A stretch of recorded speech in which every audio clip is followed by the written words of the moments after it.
Oh, welcome here, everyone, to 98.3 and back to the KDAC YouTube channel as we get set for our pregame show. And now this will be our second elimination game of today, and our pregame show being brought to you by our friends over at CCJ Trucking of Lemoore. And, well, we started out today with a big upset as Carrington took down New Rockford's Cheyenne. That was Tate Wolski's first win of the season, as he threw a complete game performance, only giving up 2 runs on the day. And that was a tremendous effort there by Tate Wolski. By the way, CCJ Trucking, providing dependable hauling services across the U.S. and Canada. Now we get set for our second elimination game of the day. It'll be Valley City taking on Kidder County. Valley City will be the home team on our bank forward of Carrington scoreboard, and Kidder County will be the visitors. Kidder County and Valley City played twice this year. Valley City won both of those matchups, and, well, they won both of those matchups convincingly. The second game they played between the two, probably one of the more entertaining games that you'll see. Valley City beat Kidder County 13-3. First time out, that was a game that was 12-0 going into the 5th inning, and then Kidder County's bottom of the order really tattooed James Schwer to pick up 3 runs, but he picked up the walk-off win on a pass ball that Jack Samuelson came in to score on. The second game was one of the more odd games that you'll see. So Kidder County got out to a 7-2 lead through the first 3 innings, and then Valley City just locked it down on the mound and just put up a gargantuan run total, winning 23-8. And the entertaining thing about that was Valley City scored 14 of those runs in the top of the 3rd inning. So Valley City played Kidder County twice, both times in Valley City. Second one, they were the away team because Kidder County's field could not be used for that second game between Valley City and Kidder. So this will be the first time Valley City and the Wolves have played on a non-Charlie Brown field. One of the weaknesses of this Valley City team probably has been the fielding this year. But, again, playing on an all-turf field, you get less bad hops, and you're hoping that pays dividends off if you're a fan of the Highliners. For Kidder County, well, their recipe is going to be very similar to what Carrington's recipe was. Hang around, keep it close, and make one big play at the end to win it. Valley City split their games yesterday, obviously, picked up a 20-0 win over Carrington, where they jumped out to a big 9-0 lead on the Cardinals in the first inning, and then tattooed them for 11 runs over the next 2 innings, where they got 1 in the second and 10 in the third. Pitching-wise, Valley City used Colt Bollinger for the complete game effort against the Cardinals, so he will be unavailable to go. They got some length out of Adam Shenenko in that second game.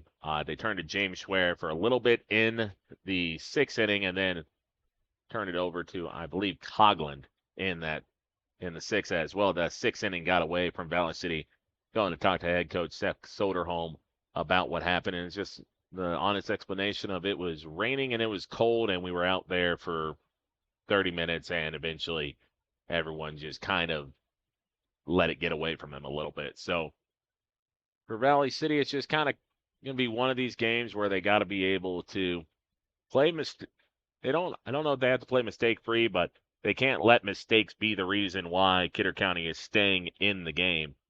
They got to get a good performance out there on the mound. They're going to turn to Elijah Praska, who we'll talk about in a little bit as we get to our starting lineups right after this break. Keep it right here on 98.3 and on KDAC YouTube.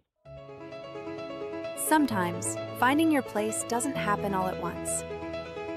It happens in moments. VCSU offers more than just an education. It offers a path forward, to grow, to lead, to thrive, to discover who you are. Valley City State University. Find your place. Your first car. It may have been a fixer-upper, but you treated it right. It was your own. That's how Showplace Cabinetry approaches each crafted piece. We deliver it to you with care, because it's our own. Central City Lumber can help you choose the design of your dreams. Give them a test drive. This American-made cabinetry is adaptable to your unique style and built with pride. Every single piece is back for a lifetime. Bet you wish you had that deal on your car. Stop in at Central City Lumber of Carrington, and let's build a beautiful kitchen or bath that really turns heads. Looking to do business with a company that has vision? Choose James Valley Grain, a farmer-owned cooperative with a focus on growth, prosperity, and community. When you work with JVG, your profits stay local. With locations in Oaks, Verona, and Berlin, James Valley Grain is proud to be community and farmer-focused. Call 742-5200 today. That's 742-5200. Or look at our website at www.jamesvalleygrain.com. James Valley Grain, proud to be farmer-owned. The Flair Boutique of New Rockford would like to wish the team good luck in today's game. The Flair Boutique and Coffee Shop has a new dirty soda menu. Try the Coconut Coast, Sunrise Dirty Dr. Pepper, or Strawberry Shortcake. Yum! Come see them from 7 to 5 Monday through Friday and some Saturdays. Find the Saturday schedule on Facebook. Try the new drinks and see their new spring-summer clothing collections. The Flair Boutique of New Rockford is located on Central Avenue in New Rockford. Go Rockets! Ashley Medical Center, working for a healthier you. Built on a tradition of trust and dedication, Ashley Medical Center stands as a premier healthcare provider in the region with a full-service clinic and a wide range of services and specialty care. AMC is here to meet all your healthcare needs. Ashley Medical Center, committed to your health today and for the future. Proud supporter of all area athletes. Call 701-288-3433. That's 288-3433. Life is about moments, big or small, joyful or challenging. At Carrington Health Center, we believe everyone in our community deserves compassionate care close to home, so you can focus on enjoying those moments surrounded by the people you love. At our facility, we put the care in physical therapy, radiology, the acute care, clinic.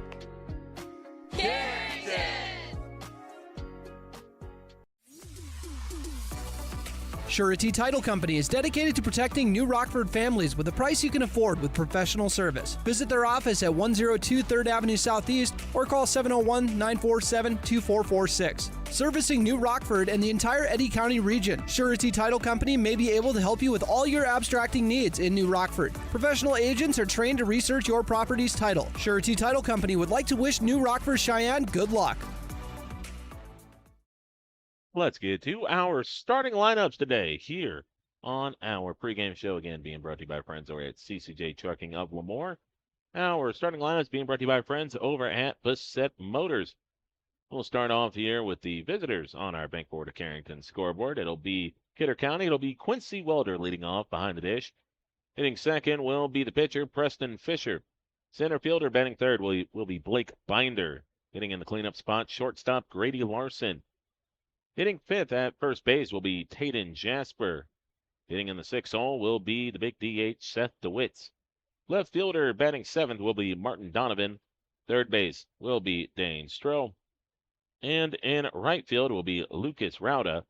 Rounding out the defensive starters today for Kidder County will be the second baseman, Taven Larson. Over to Valley City, and it's a very similar lineup that they've rolled out all year. Corbin Powell leading off, and he'll be catching. Hitting second will be Jack Samuelson. Both Powell and Samuelson hit home runs yesterday, with Corbin hitting two, including a grand slam. Andrew Sikora in right field batting third. Hitting cleanup will be the center fielder, Leighton Hendrickson. Batting fifth will be the second baseman, Chase Coughlin. Over at first base, batting sixth will be James Schwer. Cole Bullinger DHing today. It'll be Luke Praska at third base and batting eighth. And rounding out the lineup will be Parker Rolsema in left field. On the mound today for Valley City will be Elijah Praska. Now, Elijah has gotten kind of run on the JV side pitching-wise. Has made a select appearances for the varsity team.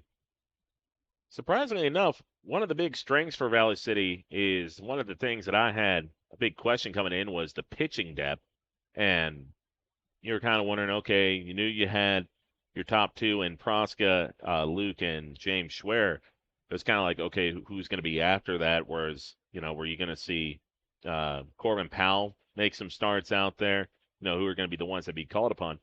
And surprise, surprise, it's been a lot of the depth that's been stepping up. Cole Bullinger, of course, had the complete game shutout in the win yesterday against Carrington. You also have had Brody Mueller go out there and give you some innings. So the pitching depth for Valley City has actually probably been one of their strong suits, but one of the things that has really challenged them this year has been the defense. And you're hoping that with the true hops that you get here on a turf field over in Castleton, that's going to make things a little bit easier fielding wise. Speed wise, Valley City is an aggressive base running team. No more is that evident than really what Andrew Sikora has been doing on the base paths. Last year in the Legion season, really in the high school season, wasn't much of a stolen base threat. It's not like he's slow, but just never really got used out there in terms of his stolen base threat. But when this season started, he's been used more and more as a base stealer, and Valley City has been a really aggressive team on the base pass this year. So it'll be interesting to see how often they go after Kidder County on the base pass. And if you're Kidder County, you can hit Valley City pitching. I mean, when you put up 8 runs on somebody, even if you give up 23, you know that you can get to them. So for Kidder County, it's kind of get out to the hot start like they did in the previous game, but avoid just getting ran over in the latter half of the game, because that's kind of what's happened to Kidder County in Valley City, where the first 2 innings will be rather competitive and might even favor Kidder County for a little bit. But it's been kind of 3rd inning onward that Valley City has really kind of pulled away from the Wolves. And so with Carrington also winning in upset fashion over New Rockford, that could adjust how you see Valley City pitch this, because they probably thought that they were going to maybe have to burn probably Luke Proska to get by New Rockford Cheyenne. Now with Carrington winning and Carrington having to spend probably 2 of their top pitchers, now you get an opportunity for Valley City where they might not have to burn either Proska or Schwer to get through today, which would set them up perhaps to claw their way back into it. But got to take care of business against Kidder County first, who is going to be looking to play spoiler in this one. So Valley City and Kidder County getting set here for their 3rd matchup of the year. Again, their first matchup was, Valley City was well in control of that one. It was a 12-0 game, I think, going into the top of the 5th inning. And James Schwer, who had been roughed up in the early parts of this season, he's come back and has pitched pretty well for Valley City. But that was probably his first kind of get-right game of the year. But the one thing that happened was it was 7-8-9, I think, due up, or it was like 6-7-8 due up for Kidder County. And the bottom of the order tattooed them for like 4 straight hits. And then they just almost hit around in the inning to where they got 3 runs across. They were able to get out of the inning, only giving up those 3 runs. Valley City would eventually win the game later on in the bottom of the inning off a pass ball. But it was one of those things that kind of caught your attention a little bit, being like, okay, because Kidder County didn't have a hit through the first 4 innings of that game. So you kind of went off a little bit side, okay, was it just fortunate or was it just kind of well-timed hitting? Well, we got to see the next time out these 2 teams played, as Valley City again hopped out to an early lead in the first inning. Valley City was the away team this time. And then they pitched James Schwer again, who had a bunch of success the first, I would say, 4 innings against Kidder County in their last matchup. Well, Kidder picked up right where they left off, and I think they had like 5 runs in the first inning, or close to it, and then had 2 runs, I'm pretty sure, in the next inning as they took that 7-2 lead, eventually going into the 3rd. And then Valley City, of course, in that 3rd inning just ran all over Kidder County. Wolves couldn't get out of their own way. Valley City couldn't stop hitting balls where the Wolves weren't, and just ran away from them and won that game, running away 23-8. But it was an interesting scene to see that Kidder County, for a good 3-inning stretch, they had put up 13 runs on Valley City. So it'll be kind of an interesting little viewpoint right there for Kidder County of, can they kind of put this all together in terms of offensive performance, mix it with good pitching. Defense has also been an issue for Kidder County as well. So I think you got both these teams wanting to just try to, if they can get through this game with, I would say, 1 or fewer errors, it will be a good defensive performance for both these teams. Early for Valley City, you want to win this game without having to burn one of your big 2. You want to be able to try to set yourself up for the future as much as possible. But you're Kidder County, you got to go in with the same mindset Carrington did, which is just playing with that house money, playing with the house money and playing for an opportunity to keep your season alive. We saw Carrington pull the upset over New Rockford Cheyenne. Kidder County trying to pull the upset over Valley City here in our second elimination game of the day. Reminder, folks, it'll be Lemoore taking on South Border after this game, and then we'll have our final elimination game of the day after that. So, second of 4 games coming up here in just a little bit. Keep it right here on 98.3 and over on KDAC YouTube. During this planning season, contact guys at Gramlow Ltd. in Fullerton. They will be happy to give you advice to be certain that your planner will operate to the best of its ability. They can assist with meter testing and calibration and row unit and drive system inspection and maintenance. They have many products to keep things working properly in the field and to be certain that every seed gets simulated, spaced, and placed properly in the soil. Gramlow Ltd. Fullerton, 375-6330 or visit gramlowltd.com. The staff at the Lemoore Drugstore wish good luck to the Lobos in this tournament. When someone on your home team is sick, the Lemoore Drugstore is there to help with prescription and over-the-counter medicines and expert advice. They also have your Lobo apparel on hand, gifts, cards, and don't forget the sunscreen, bug bite lotions, Band-Aids, and other summertime first aid items at the store where customers come first, the Lemoore Drugstore in the Bank North Mall.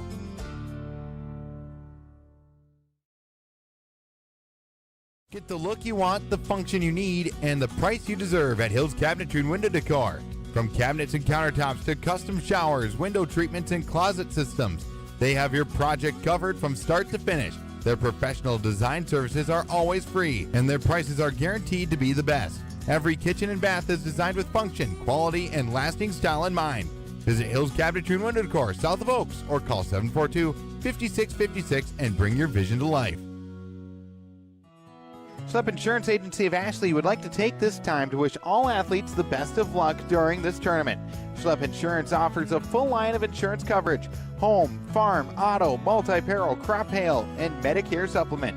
Agents Brenda and Melissa are available to assist you with any insurance questions you may have. So call today to set up your appointment, 701-288-3320. That's Schlepp Insurance Agency, located at 208 West Main Street in Ashley. Fun is always on tap. I'm heading to Headlocks. Headlocks. Headlocks. Head on over to Headlocks of Carrington for some great deals after the Cardinals game. If you and your friends come in sporting any Cardinals gear, you'll not only receive the friendliest service around, but also special discounts. Ask for more details and visit us on Facebook for all of our happenings. The fun is always on tap. I'm heading to Headlocks. Headlocks. Headlocks. Headlocks. Carrington, North Dakota.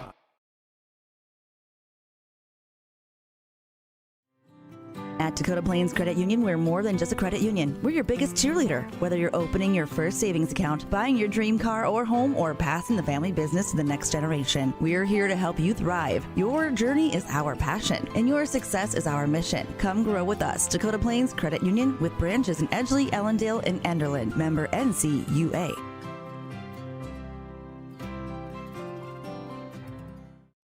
So a couple of lineup changes to get to here that they made. It's Eli Witt going to be at third base for the Wolves, and then Dane Stroh will be at left field. So changes to the 7 and 8 hitters. But outside of that, should be good to go here. As Kidder County will be leading off here with the catcher, Quincy Welder. Again, it's not a matter of being able to hit Valley City. That's the problem. It's being able to stop Valley City from hitting. That's been the problem with Kidder County. So, second elimination game of the day. Whoever wins this will face Carrington in our third elimination game of the day. And then whoever wins this, I think, will face the loser of South Border and more. Elijah Praska has fired 2 pitches in rapid succession. Both have been rapidly out of the strike zone. And so it'll be a 2-0 count here. So 2 balls, no strikes here.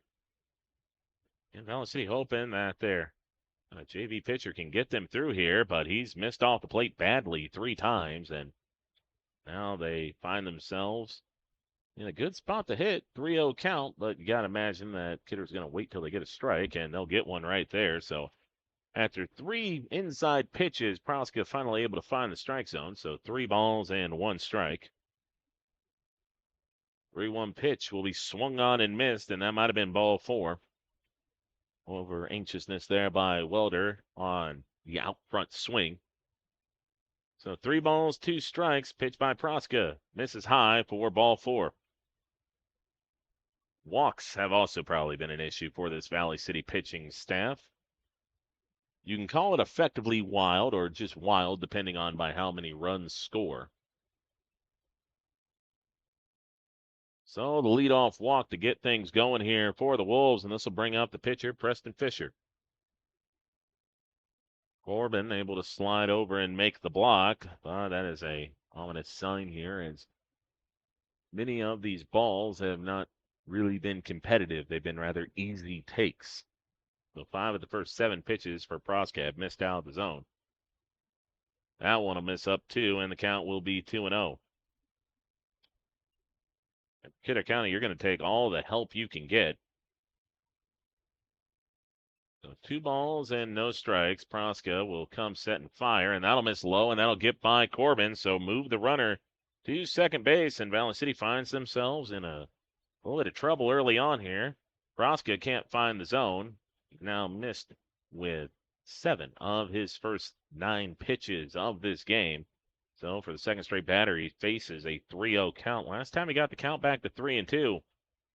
But certainly he does not want to put the first 2 runners aboard. Kidder County ambushed Valley City early in the last game they played, and that'll be an uncompetitive ball 4. So Seth Soderholm immediately wastes no time to go get Elijah Proska, and he's going to wave his team back. And so Seth Soderholm going out there to talk to his young pitcher to settle him down. And sometimes you'll see managers wait a little bit, but Soderholm wasting no time going out there to get his pitcher and try to calm him down. This timeout brought to you by Dakota Central. So this will be Blake Binder coming up. Binder in center field with 2 men on and nobody down. After a full count walk and a 4-pitch walk. And that'll be another uncompetitive ball, and that'll be starting off with a 1-0 count. So 5 straight balls out of the hand of Elijah Proska.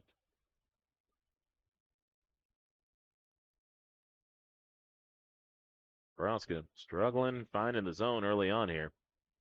And that'll be off the corner. And this is something we saw from Luke Proska, is that the transition from a dirt to a turf mound, which Valley City has not played on all year. And right now, the different feel is, well, it is running rampant on the control of Elijah Proska, and he'll miss outside there. And it's not like he's getting squeezed. These are just very easy pitches to take at this moment.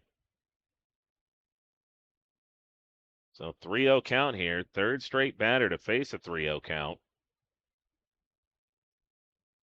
Well, 3-0 pitch by Elijah Proska will miss high and out of the zone, ball 4. So he has now walked 3 straight hitters. He has thrown 8 straight balls. And bad thing about this is that he's thrown 2 strikes. He's thrown 14 total pitches. 12 of them have been balls. Only 1 pitch has been swung at. So this will bring up Grady Larson. Well, Valley City dealing with the bases loaded, nobody out. And they can't get a strike call there, as that one looked decent, but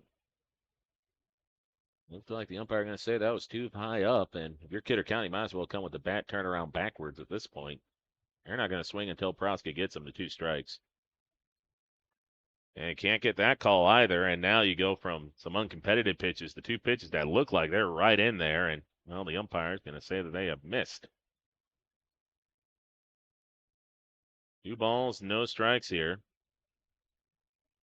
That one in there for a strike. And one of the things to keep in mind here is that the Wolves are coming out. Some of them are wearing the full regular uniform. Some of them are wearing a pullover hoodie. And the hoodie's got no letters across the top, just a black surface. So that might end up pinching Proska a little bit in terms of getting those calls at the letters. I'll brush inside, and it'll be 3 balls, 1 strike. And Kidder County, they swung the bat 1 time, and they are 1 pitch away from taking a 1-0 lead and had the bases loaded. That's in there for a strike, and it's a full count at 3-2. So 3 balls, 2 strikes, bases loaded, nowhere to put them. Proska going to come set at the belt. The pitch here to Larson. In the dirt, ball 4, so run will come in to score. So 1 run here for Kidder County. And just a disastrous start for Valley City on the mound.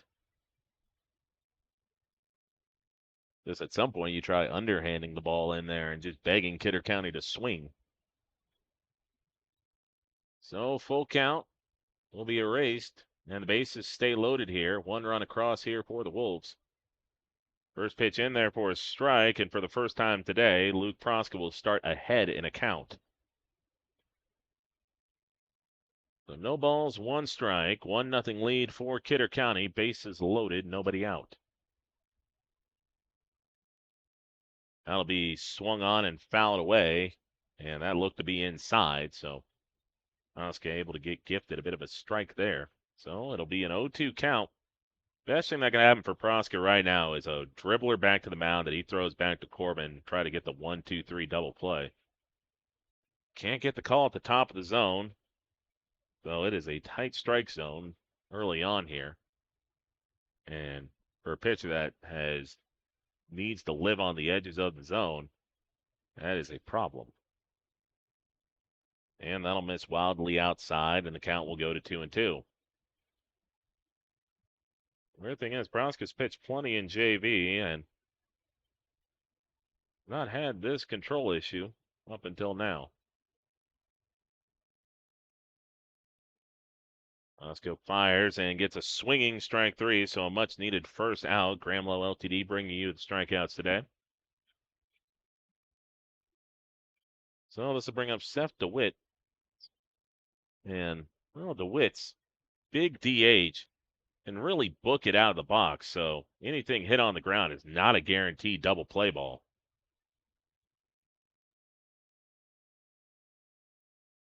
No balls, no strikes. Pitch by Proska in there for a strike.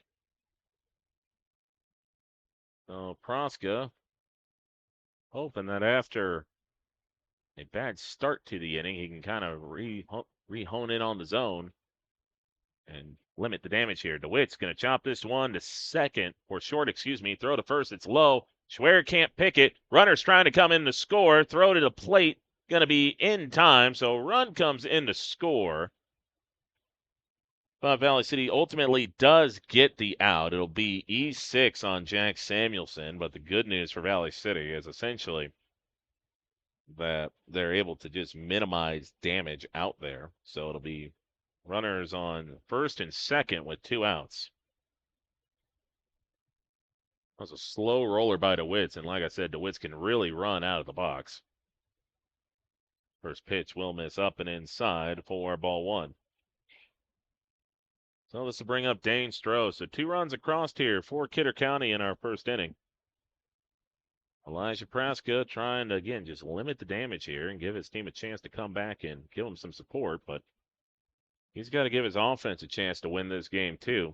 Can't afford to be having deep innings like this. 2 balls, no strikes with 2 outs. Runners at first and second.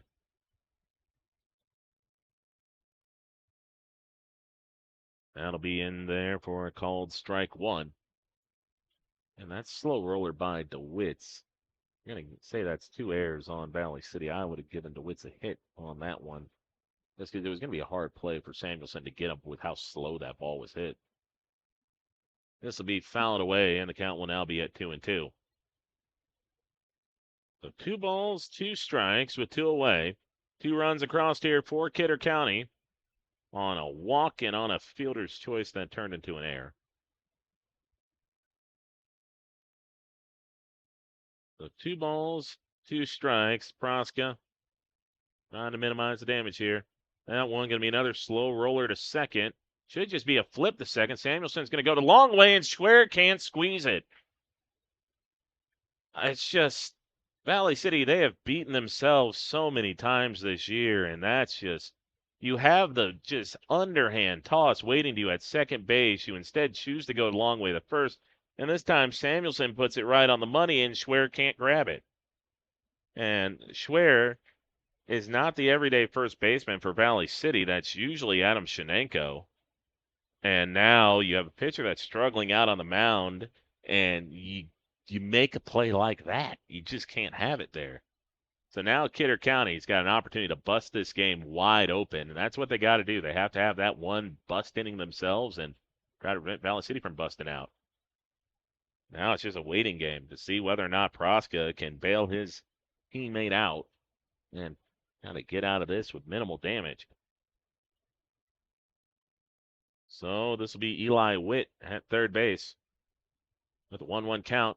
Roller over the first. This time Schwer smothers it, so Valley City will only give up the 2 runs, but they handed the Wolves a much, much needed gift with 2 runs in that first inning off a walk and eventually off a error that the run was going to come in to score anyway, so it was more of a fielder's choice error, but still, Valley City, they walk the house in that first inning. They only give up 2 runs, and the offense is potent, but they now have some work ahead of them. So, play back here after this break. Keep it right here on 98.3 and over on KDEC YouTube. Looking for the perfect gift for any occasion? Say hello to the farm. At Dakota Plains Credit Union, we're looking for the perfect gift for any occasion? Say hello to the Farm Girl Floral and More in Lemoore, your one-stop shop for beautiful flower bouquets, candy bouquets, stylish clothing, homemade jellies and dips, and unique handcrafted gifts. From birthdays to just because moments, we've got something to make every day a little brighter. Stop in today on Center Avenue in East Lemoore to discover local charm, creative gifts, and a little something special for everyone. Visit Farm Girl Floral and More today to find the perfect gift for any occasion. Here at Sendak Cooperative, we're here to provide you with all the products and services you've come to rely on for your farm operation. Please give us a call for all your fertilizer, seed, energy, and fuel needs for this year's growing season, and let us help you with all your grain marketing decisions. You can contact us today at any of our locations in Central North Dakota or visit us on the web at sendakcooperative.com. Sendak Cooperative, helping farm owners grow and succeed today. There's no community like a Cenex community. That's why every Cenex store is proud to serve theirs by supporting local athletic teams, promoting the arts, and making sure each store is a place its neighbors can find what they need, catch up with their friends, and stay connected. It's also why we give back, helping to make the wonderful places we call home the best they can be. The store next door, powered locally at Cenex. Visit your local Arrowwood Prairie Co-op in Carrington, Wimbledon, Cooperstown, and Sutton. Corbin Powell to lead off this bottom of the first inning for Valley City. Kidder County out to an early 2-0 lead. First pitch in there to Powell, a firm strike 1. On the mound for Kidder County today is going to be Preston Fisher. Fisher working quickly here, gets the first sign that he likes. Into the windup will kick fire. Slow breaking ball behind the head of Powell for ball 1. 1 ball and 1 strike. Nobody away here as Valley City gets their first opportunity at bat. Next pitch here to Powell. That'll be off the plate for ball 2.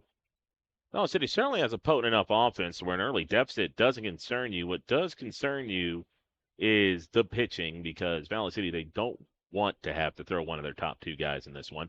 Powell hits this one to left field. Left fielder going back, and that is off the wall. Powell's got enough speed to turn this into an easy double, and he'll be at second base standing up with the leadoff double. So this will bring up Big Jack Samuelson. Samuelson going to Iowa Central Community College after this year is up, going to be a Legion baseball player as well for Valley City. Hit a home run yesterday in the win over Carrington. His home run was the 20th and final run Valley City scored in the shortened 5-inning game.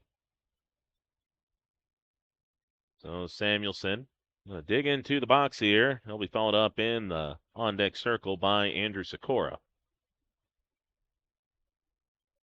Oh, Samuelson looking in at Fisher. Fisher kicks and fires. Samuelson hits this one off the handle. Kidder trying to get to it. Oh, and they drop it at first base. First baseman Taden Jasper coming in trying to make the play in foul territory, but it clips off the side of the mitt. So that'll keep things alive for Samuelson as he got eaten up inside and got jammed. So Samuelson feeling very lucky to still have this AB still dragging on here. And both Corbin and Jack aren't afraid of taking first rips at a pitch, but got to be careful not to hand away easy outs. Samuelson will chop this to third, and that'll be fair, and that'll score a run. Samuelson, like Powell's, got good speed, so he'll be in standing up at second base. So back-to-back doubles for Valley City, and that'll make it a one-run game. Oh, Valley City has have the deficit with 2 swings of the bat, back-to-back doubles to start things out. So Valley City now has made it a 2-1 ball game, and this will bring up Andrew Sikora. Sikora's had a good start to this season. OPS about 750. First pitch will bounce, and now Samuelson's off and running. Throw is... Now they say they got him, so Samuelson with a late break at second base, and now a big throw out there as just Samuelson, you got to be committed going right there, and he just was not, and that'll take a runner off the base for Valley City. Now Kidder County, it's just about pretty much getting into the late stages of the game, either tied or with a lead. You really don't care how you do it or how it looks. So it's an early 2-0 count here to Andrew Sikora. That'll miss low and outside for ball 3. So the double wiped off. So it's going to be Hendrickson following up Sikora in the order. 3-0 count. That'll be in there for a called strike 1. 3 balls, 1 strike. Now a little bit of rain spitting down here. That'll be in there for a strike, and in the other dugout, you can see Elijah Praska kind of throwing his head back, being that would have been nice about 10 or so minutes ago. Now the rain's starting to blow through here. That'll be low and in the dirt. Sikora is going to draw the walk. So now you see in the rain blowing sideways out there, and now this is the moment where it's like I'm happy that we got the canopy covering our camera out there, but if you do see the feed cut out, yeah, probably you know why. Well, the rain blowing sideways here in Castleton as Valley City trails 2-1 on our Bank Forward of Carrington scoreboard. Hendrickson's going to hit this one up the middle. Throw to second's going to be in time. Throw to first not in time. So Hendrickson stays out of the inning-ending double play, but that's a good job by the pitcher with the rain blowing in his face and all to be able to turn around and get the man at second. So easily throw that into center field. So this will bring up Chase Coughlin.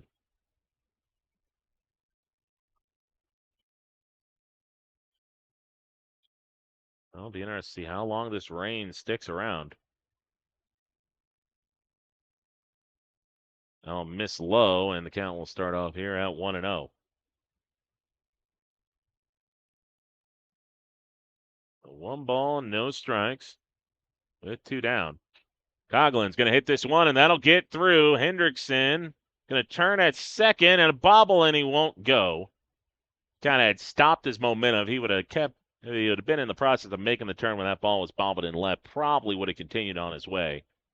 But overall, Valley City will have 2 men on base.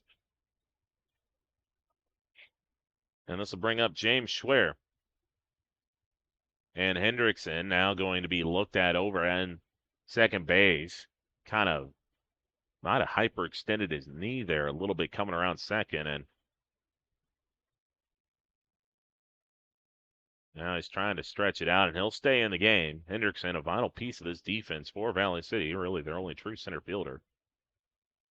So Schwer been up and down with the bat all season, and he'd like to be up right here, get a big knock to tie this game up at 2. First pitch here to James, and he'll hit this one high into the blowing rain. Second baseman out to get it, trying to struggle to find it, and he'll make the catch. So Valley City waste an opportunity to tie the game up. They do pull 1 run back, but we go to the bottom of the second with the Kidder County Wolves holding a 2-1 lead back here after the break here on 98.3 and over on KDEC YouTube. When you're thinking about insurance, think of Bickett Insurance. Bickett Insurance, through our partnership with Auto Owners Insurance, can take care. Thinking about insurance, think of Bickett Insurance. Bickett Insurance, through our partnership with Auto Owners Insurance, can take care of your farm, home, auto, business, or life insurance needs. The agents at Bickett Insurance have over 115 years of insurance experience. We know how to design policies to protect the things important to you. Give Bickett Insurance a call today. Better get Bickett.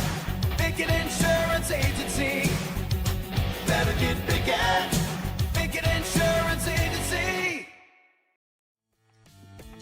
Looking for the perfect place for your next party or company gathering? Check out New Rockford Eagles Club. With plenty of space, great food and drinks, and a welcoming atmosphere, the Eagles Club is the ideal spot for birthdays, anniversaries, holiday parties, reunions, and business events. Let their friendly team help make your next gathering easy, fun, and memorable. Call today to reserve your Ashley date. Super Value is your hometown grocery store with small town service and big town selection. From fresh produce to everyday essentials, they've got everything you need, plus the area's famous homemade sausage and delicious kuchen. Available for shipping anywhere. Friendly faces, quality you can trust, and service that goes the extra mile. Open Monday through Friday from 6 a.m. to 7 p.m. Stop in or call 288-3419 today. And good luck to the South Border Mustangs from your friends at Ashley Super Value. Find them on Facebook. So we're back here to begin our top of the second inning. Still blowing rain out here in Castleton. Again, you don't have to worry about field conditions as much with it being a turf playing surface, but Valley City 3 hits in that inning, only 1 run. Big turning point in that inning was Jack Samuelson getting thrown out, trying to get to third base on a wild pitch, and just got a late break and couldn't get there in time. So now it'll be Lucas Rauda leading off. It'll be 9-1-2 due up here for Kidder County. First pitch here by Elijah Praska in there for a called strike. Praska looked like he found the zone at the late stages of that first inning, but now with the blowing rain, you still can't help but probably be sitting on pins and needles here with the command. That'll run inside here on Rauda, and that'll move the count here to 1 ball, 1 strike. So the rain right now will be blowing pretty much onto the shoulders, not blowing directly into the faces of the fielders or the hitters, as that'll be fouled. And the count will go to 1-2. Probably actually worse here for, I would say, a right-hand hitter because the rain's kind of coming in that direction. So 1 ball, 2 strikes. Praska into the windup and deals. Fastball misses off the corner, and it'll be 2-2. The 2 balls, 2 strikes, 2-1 lead here for Kidder County as we get set for the start of our top of the second inning. Slow curveball, and somehow Rauda got a hold of that one. He was fooled badly, but the ball's almost in the glove, and he just chops it into the turf to keep himself alive, and it'll be 2-2. So 2 balls and 2 strikes. Pitch here by Praska will be low, ball 3. So full count here at 3-2. Third full count Praska has faced in this one, and one of many 3-ball counts. That'll be chopped foul again, and you gotta give Kidder County credit, is they're not going down easy. They're making Elijah have to work out there for every single out, and again, Rauda's not necessarily put a good swing on the ball, but he's put a good enough swing on the ball to keep him alive. But he'll get blown away that time with a fastball, and so that'll be out number 1. So this will bring up the top of the order for Kidder County, who all took a parade around the bases early on, as I believe the next 4 hitters for Kidder County all drew walks, which is Quincy Welder, Fisher, Binder, and Larson. So it'll be Welder coming up here for the second time today. Drew a full count walk his first time up. Now he'll take a first pitch fastball in the dirt for ball 1. 2-1 lead for Kidder County in that first inning. They got a run off a walk and off what eventually turned to a fielder's choice. This one is hit out the right field. Sikora looks like he's got a decent beat on it. He'll make the catch for out number 2. They got the bases loaded walk to score 1 run, and then it was DeWitt's that hit a ball on the ground to Samuelson. Run was going to score regardless, so DeWitt's actually would have got credit for the RBI on that one. The throwing error that got ruled allowed the width to reach first. Runner tried to come around and score on that throwing error, but Valley City cut down a runner at the plate. So instead of 2 runs, all the Wolves got was that 1 run. And so Valley City, instead of being down 3-1, only found themselves down 2-1 now. First pitch misses for ball 1. Elijah Prask would like a quick 1-2-3 inning after a laborious first. And that'll miss low, and that'll move the count to 2-0.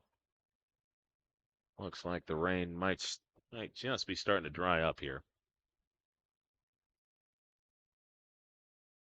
Oh, a quick rain shower blows through here. And now Praska trying to throw up a nice 1-2-3 inning, but he's lost control again, and count will be at 3-0. Can't imagine how deep Valley City is going to let Elijah goes into this game. Is probably going to depend on what the offensive outlook looks like for this, as that'll be in there for a strike. If Valley City's able to do what they've been able to do to Kidder County all season, which is pile up runs, they'll probably have a longer leash for Elijah. But if this game starts getting close and we start getting into late stages and Valley City's still tied or down, you could really start seeing Valley City maybe have to throw out one of their arms that they'd like to be able to save. So that'll be another walk issued by Elijah Praska, and this will bring up Blake Binder. Binder in center field today. Drew a walk his first time up. So 1 man on with 2 down for Kidder County. Wolves have yet to record a hit in this game.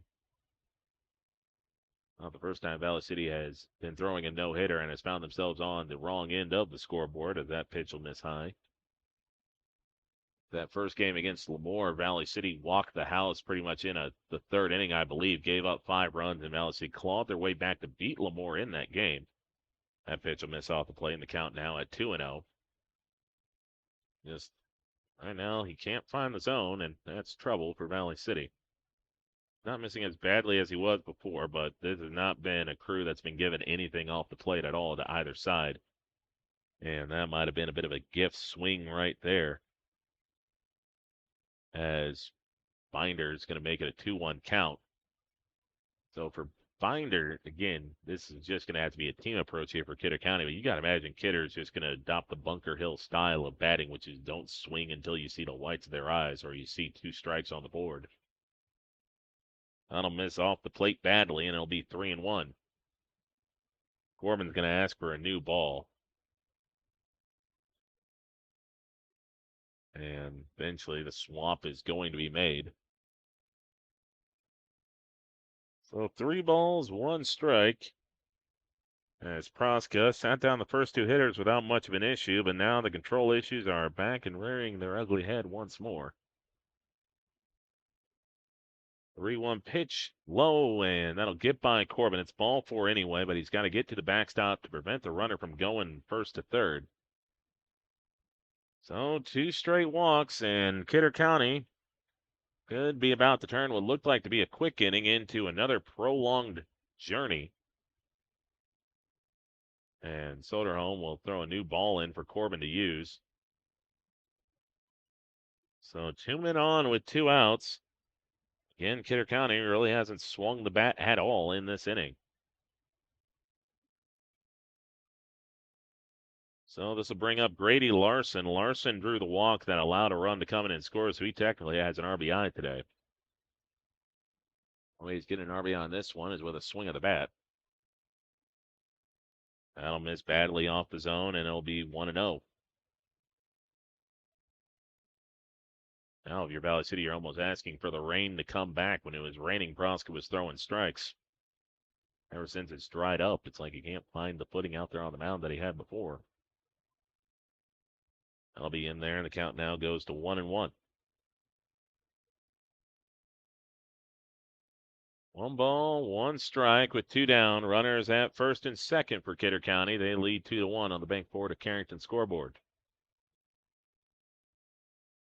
That'll be low in the dirt. Corbin manages to block that one and keep it semi in front of him. Got between the legs, but he reached back to grab it. So, again, the leash is only going to be as long as Elijah allows it to be. And right now, that leash looks like it might get short pretty quickly. That'll miss badly up high, and it'll be 3-1. So you go down to what you got if you're Valley City. You got Chase Coughlin. You might have Corbin, but you'd like to keep Corbin and not pitch him early on. You do have Brody Mueller you could use, but Elijah right now does not look like he's going to give you any length today. Not in terms of being yanked, but in terms of pitch count. I mean, he's probably close to 60 right now. So full count here at 3-2. Good RBI opportunity if Larson can find one to hit.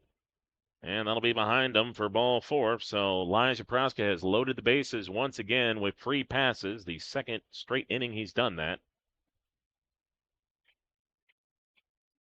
And this will be Tate and Jasper coming up. So this is essentially a mirror image of the last inning, and with the last 2 outs being recorded rather easily for Elijah Praska. And first 2 innings made easy this time. This one hit out to deep left field. Going back and making a big time catch is Parker Rolsema, and he just saved his team's three runs. That looked like it could have been deep trouble off the bat, but Elijah Praska gets bailed out by a nice play in left field.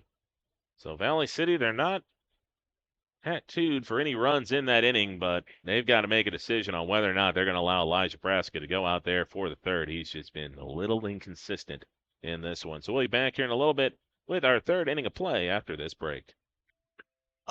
Graduation's next week. The house looks like a tornado hit. Relax. Call Service Master. They'll have your place sparkling and... Graduation's next week. The house looks like a tornado hit. Relax. Call Service Master. They'll have your place sparkling in no time. Graduation's right around the corner. You really think they can handle this mess before the big day? Absolutely. Service Master Pros will make sure your home's guest ready in no time.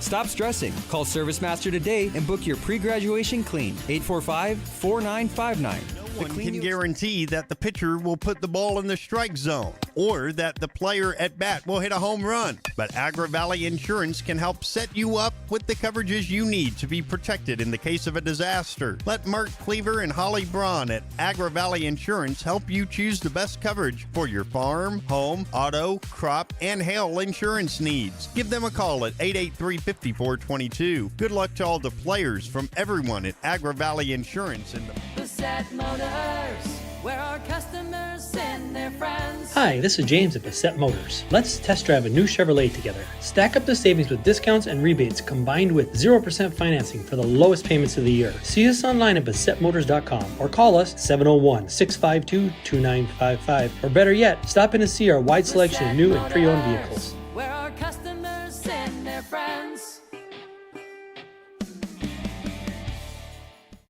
We're back here to begin our bottom of the second inning. 2-1 lead for Kidder County. Valley City trying to change that here. First pitch will miss out of the zone. Ball 1. It'll be Bullinger set to lead off the inning for Valley City. So for Valley City, it'll be 6-7-8 due up, 7-8-9 with Bullinger, Praska, and Rolsema. That'll miss outside. So it's 2-0, and for Elijah Praska, his pitch count's already up there. So the depth he's going to give you is going to be entirely dependent on what the offense does. And you'd like to think Valley City's would like to keep him in the game, but he's got to be able to have rather decent looking innings instead of the tightrope act he's been putting on for the first 2. 3 balls and no strikes here to Bullinger. The pitch. Miss high for ball 4, and that didn't look like a bad pitch. It looked like a 50-50 call, but problem is kind of that if you're looking at it from a former catcher's perspective, which I am, Wilder kind of went up, got it, and just like threw it straight down with the glove. Didn't really try to frame it at all, and don't know if he gets the call, but the glove work there kind of left a little to be desired. So Valley City gets the tying run on base here. Let's see if they try to bunt him over. Pickoff throw to first base, runner back in time with a head first dive. So this will be Luke Praska coming up. And Parker Rolsema, the 9-hole hitter that's hitting 9th because of a slow start, but he definitely has the ability to drive in runs. And Valley City runs themselves into another out as it's bad base running. It's just bad base running. It's the second time Valley City's run themselves into an out with bad base running. As bunt got shown. Proska didn't get it down. Bollinger turned and ran, and he just stopped halfway between second and first and looked surprised when the ball got thrown to first. Just more beating yourself from Valley City, and that's going to be an 0-2 count. Now, what looked like a promising inning has quickly turned into a rather unpromising inning, especially if Proska can't find his way to get on base. Proska will keep this one alive with a foul ball. Well, the count stays at 0-2, but just, we talked about it in the pregame show about not wanting to beat yourself if you're Valley City, or the mistakes being the reason why Kidder County's in front. Well, we're into the second inning, and already you've made 2 errors and have committed 2 base running blunders that have wiped out potentially tying and what could have been a go-ahead run. Proska grounds this one to third. That'll be foul. Count stays at 1-2. So it's early, but you continue to make mistakes like this, and the game can get late very quickly. You can ask New Rockford Cheyenne how letting a team that you beat soundly 2 times hang around can go for you. Well, that'll be off the plate. Looked like that the Wolves wanted that call, but that's a little too far outside for Fisher. So 2 balls and 2 strikes. The pitch to Proska. He'll hit this one, and that'll get down in the left field for a hit. Jumping effort made at shortstop by Grady Larson, but Proska able to push that one in, and now it's just more woulda, coulda, shoulda, perhaps from Valley City, as that hit. Don't know if you get the man to third base because the runner would have had to check up. But just Valley City potentially could have had 2 men on. Now they only have 1 man on, and Rolsema trying to flip this back around to give the top of the order a chance. First pitch will miss up, and Rolsema, a guy that was hitting closer in the middle of the order early part of this season, he's been moved down, and I actually don't mind him in the 9-hole. He's a better average guy than what you'd see out of a usual 9-hole hitter. Now, see, taking off and running. They'll sky this one up into the air, and this will get foul, and this will hit off the roof. So 1 ball, 1 strike. Kind of look at who Valley City's employed in that 9-hole. Shenenko has been the primary guy. Shenenko's not a great average guy, but he does a good job of what we call flipping, which is that he'll get to the top of the order, and he'll be able to flip it to the top of the order with a little bit of productivity, whether it's laying down a bunt or moving the runner. Perhaps getting the occasional hit. Rolsema gives you a little bit more, perhaps, oomph in that 9-hole spot. Count now at 2-1. But the key for Rolsema is just not to press. It's kind of just let the game come to you. Definitely a dangerous hitter when he's going well. Runner off and going. A bit of a bobble there, and they're going to say that was a strike. Catcher looked like he had to reach down and get to that, but the umpire pointed for a strike, so it'll be 2-2. Stolen base made easy there without a throw. 2-2 pitch. Rolsema hits this one to deep center field. Center fielder back, and he'll make the catch. So runner gets to second base off the steal, but can't go any farther. Now a bad swing by Rolsema. Just only didn't barrel it up as much as he wanted, and this will bring up Corbin Powell. This is the part of the order that Kidder County is going to have to navigate. And this is probably about as dangerous of a 1-2 punch as you're going to see at this level. Corbin with a lot of power potential in that swing. Left fielder almost virtually playing on the warning track. And that'll be in there for a called strike. Looks like the zone expanded a little bit there. No balls, 1 strike here to the Valley City leadoff man. I'll be low in the dirt. Good pick there by Welder to keep it in front of him. Kidder County can really navigate the top of this order without giving up runs to these top 2. They have themselves a chance. That'll miss up and inside for the second ball of this AB. The last thing you want to do if you're Kidder County is serve something up on a platter for Powell and have him just, well, he could single-handedly give Valley City the lead here with 1 swing. That'll be off the plate, and the count now will go to 3-1. Last thing you also want to do is probably make things easy for Samuelson, who could very easily swing the momentum of the game with one swing of the bat. Both Powell and Samuelson doubled to begin the game. Now Powell working with a 3-1 count. Powell took a big hack at that one, came up empty, so it is a full count here at 3-2. 3 balls, 2 strikes. Big AB here. Fisher looking to punch out the dangerous catcher. Powell hits this one off the handle, drifting into shallow center field. That'll get down for hit. Valley City's going to windmill the man in. Throw will be cut off. No play at the plate, so Corbin ties the game with an RBI single. So we're tied up here at 2-2. A good simple swing there by Corbin Powell. Just fights it off into the outfield. And this will bring up Jack Samuelson. I would expect to see Corbin off and running here within the first 2 pitches of this AB. And it's great speed, not just for a catcher, but great speed in general. Pickoff throw to first base. Valley City's run themselves into 2 outs already today. Reason why they're probably sitting tied 2-2 and not up 3-2 or 4-2. Fisher. Set, trying to hold on. Powell will throw. Samuelson goes swinging at the first pitch there. And usually Corbin's probably got the green light to go right away. So there's probably not a sign being given to Samuelson in terms of kind of what to do in that scenario. But you got to imagine that you'd like him to have a little bit more patience on that one as the count will go to 1-1. 1 ball, 1 strike with 2 outs and a man on first base. Corbin didn't run on that one. Might be leaving on this one. Powell's off and going. That'll bobble in the dirt. Corbin's got a chance at 3 if he digs, and he's going to try to push his luck. Oh, gets cut off. Throw down to third is going to be picked up, and Corbin makes his way over back to second base.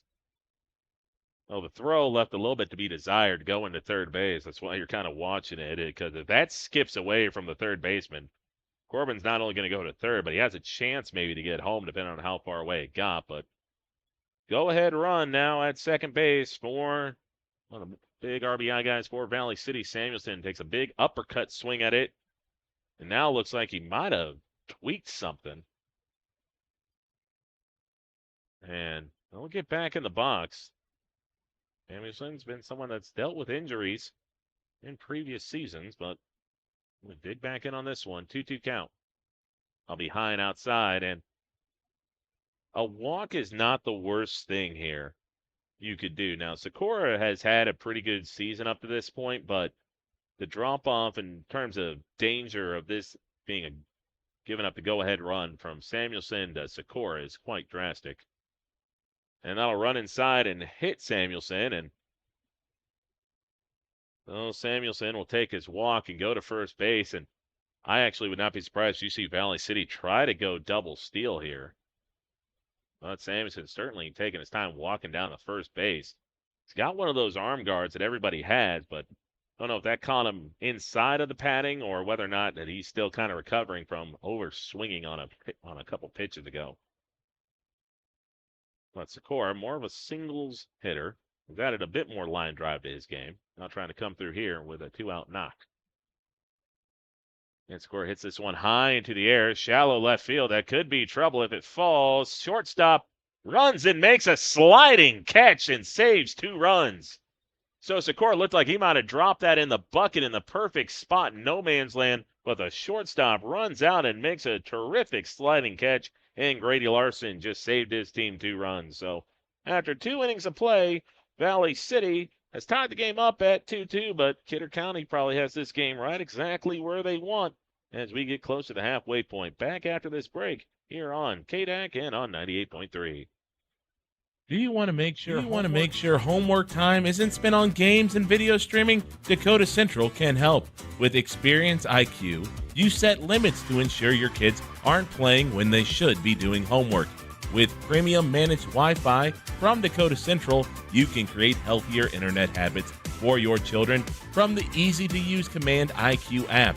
Learn more about premium Wi-Fi and experience IQ today at www.dakotacentral.com. Did you know that over 70% of high school students report not drinking alcohol in the last 30 days? Youth not drinking is the norm. You want your child to make informed decisions about alcohol and other drugs with reliable information about the dangers of use. Parents are the #1 influence for youth. Communicate regularly, show concern, set clear rules, be open and trusting. Parents do make a difference. Stay safe and best of luck to all the teams from your Lemoore County Public Health Department. Is it time for you to switch banks? Hi, I'm Tiffany Paulson at Bank Forward in Carrington. At Bank Forward, we have everything you get from a big bank, but we're small enough to give you exceptional service. Make the switch and let us show you the Bank Forward difference. Call 652-2852 or visit bankforward.com today. Putting the customer first since 1927. It's simply the Forward way. Bank Forward, member FDIC. Seth DeWitt's leading off the inning. Still going to be Elijah Prask out there for Valley City. And, well, unsurprisingly, this AB will start off with the ball.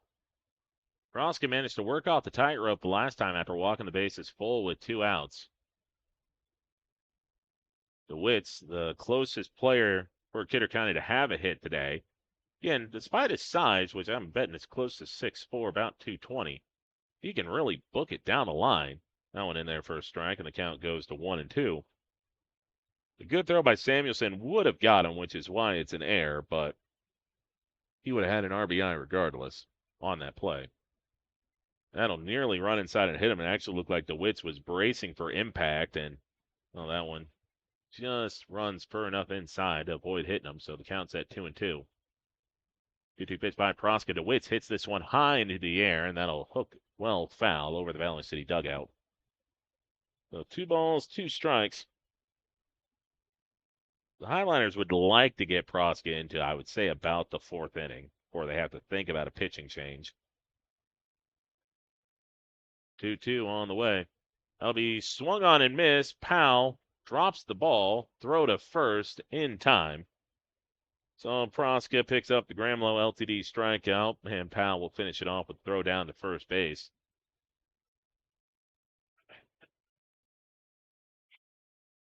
So this will be Dane Stroh coming up.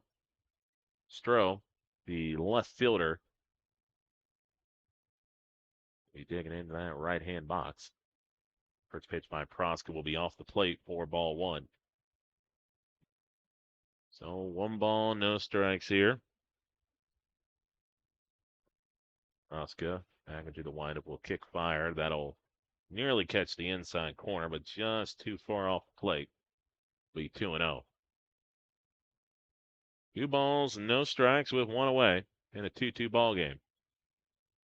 That'll miss low for ball 3. And when the control issues have come, they've come in bunches. It hasn't like been a walk here, a ground ball here, strikeout here, then another walk. It's been walk, walk, walk, walk. And he avoids giving up the walk for now, as the count will now be at 3-1.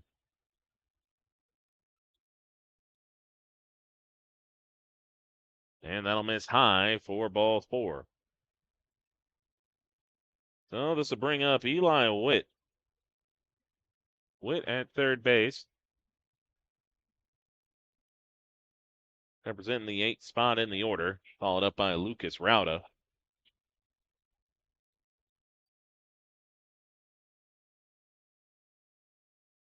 Goes bunt, and it's a decent bunt. Proska's got it. Throw to first in time to Schwer. Schwer thought about firing it back to second, but he'll put it in his back pocket there. So the bunt gets put down. Runner gets over to second base. I'm not a big fan of bunting in that scenario. If you're Kidder, though, I kind of get where they're coming from it right there. Is you're either banking on Rauda doing something here with the bat or being able to stay alive long enough to draw a walk and flip it to the top of the order. But either way, go ahead, run in scoring position. And Rauda shoots this one down the left field line, but foul.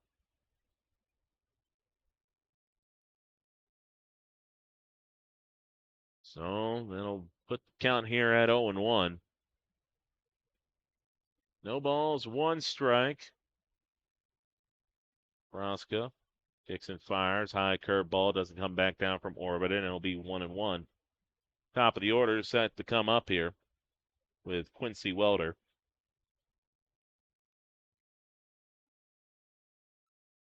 That'll be in there for a called strike. So 1 ball, 2 strikes here to Rauda. Welder is in every catcher's favorite position on deck with 2 outs. So you got to warm up in the shin guards. 1-2 pitch. Fastball swung on a mission. Proska gets the big Gramlow LTD strikeout to get out of the inning. So Valley City's thrown up an inning in each of the first 2 innings. Now they try to throw up a run in the bottom of the third to take the lead. We will see if they're able to do that. Back here after this break here on 98.3 and on the KDAC YouTube channel. Nothing has embodied the American spirit like the family farmer. Year after year, they continue to work the land and plant their crops. Through droughts, floods, and uncertain markets, they keep that spirit alive with another crop harvested for the next generation. And for that, we tip our hats to them. Farmers Union Insurance, protecting those that protect America's food source. In Carrington, see Randy Hui. Great food value is right in your neighborhood at your Lemoore Food Store. Take a look at their weekly flyer and you'll find specials on fresh cut meats, perfectly ripe fruits and vegetables, bakery items, and more. And don't forget the ice for your graduation parties and Memorial Day weekend. They've got you covered with meat and cheese trays, buns, chips, pop, you name it, they got it. At Lemoore Foods, open Monday through Saturday from 7 a.m. to 7 p.m. and Sundays from 10 to 4.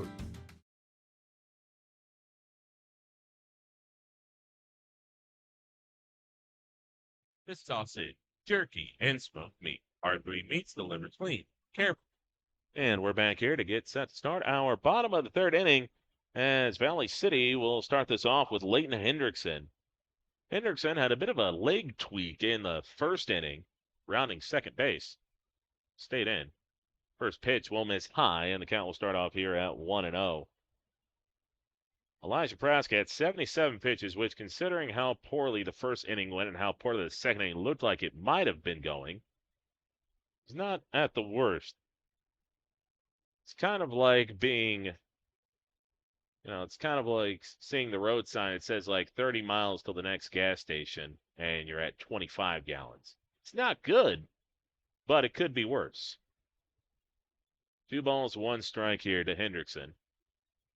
City's tagged Fisher for a run in each of the first 2 innings, and now Hendrickson will hit this one to shallow left field. Left fielder coming in, and he'll run in to make the catch. So good read off the bag there for Dane Stroh, who I have listed as the left fielder. Might also been Lucas Rauda. I think it might be. So Lucas Rauda makes that catch. We're out number 1. Coughlin hits this one, a chopper to third, but that'll go foul. So it'll be Coughlin and Schwer due up next. Big issue for Valley City has been them running themselves in and out. Jack Samuelson got thrown out at third base trying to advance on a wild pitch. They didn't get far enough away from the catcher in the first inning. Then they got picked off after a leadoff hit in the second inning. And all those could have come around to score. And both those are probably the reason why this isn't at least a 3-2 ball game. That'll miss up, and it's a 2-ball, 1 strike scenario. You also have to give credit to Fisher on this one. He fielded a chopper back to the mound and turned around and threw a strike at second base with the rain blowing in his face. That'll miss out of the zone, and it's 3-1. If he sails that into center field, that could have been a big turning point in the game. The fact he made that play kind of helped minimize damage. And now miss high, ball 4, and I think Wilder's just not doing a good enough job framing those up for his pitcher. He's kind of doing what I just like to call it a snatch, where he's just grabbing the ball and just yanking it straight down. You kind of got to pop and drop is what I like to say. You kind of like you want to catch the ball and roll your glove on top of it. Right now what he's doing, he's kind of grabbing and yanking it straight down. But the problem is he's yanking it straight down, and instead of keeping it kind of framed up nicely, he's just kind of rolling his hand over to where it's almost like the glove's like a sword pointing right back at the pitcher instead of just being flat. So Schwer coming up here, man at first base with one out. Pitch in there for a strike. So Schwer will be followed up in the order by Bollinger. 0-1 pitch coming up here for Fisher. Schwer hits this one right to short. Nice backhand play. Could be a double play. Out at second. Throw to first in time. So the 6-4-3 double play right there, and Valley City will be stymied for the first time today. So we now go to the top of the fourth. Score still tied up at 2-2. Kidder County's getting this game right where they want it. As we get into the middle stages with the game still tied. Back after the break here on KDAC YouTube and over on 98.3 Thunder. Looking for quality you can taste and service you can trust? That's R3 Meats, your local meat processing experts. From custom beef and deer processing to sausage, jerky, and smoked meat, R3 Meats delivers clean, careful processing and delicious results every time. Hunters, farmers, and families, bring your harvest to a place that treats it right. R3 Meats, locally owned, locally trusted, and proudly serving our community. Call R3 Meats today and taste the difference. Hey, did you hear that? If you missed a play, you're sure to find the story in your local paper. Pick up a copy of the Litchfield Bulletin for all your Lemoore, Litchfield, Marion stories, or the Lemoore County Chronicle for all your Lemoore, Edgeley, and Cullum stories, city and county meetings, and classifieds. Get the Lemoore County Chronicle or the Litchfield Bulletin for the features you want and the local news you need. They also offer a full-service print shop. Call Lemoore Printing at 883-5393.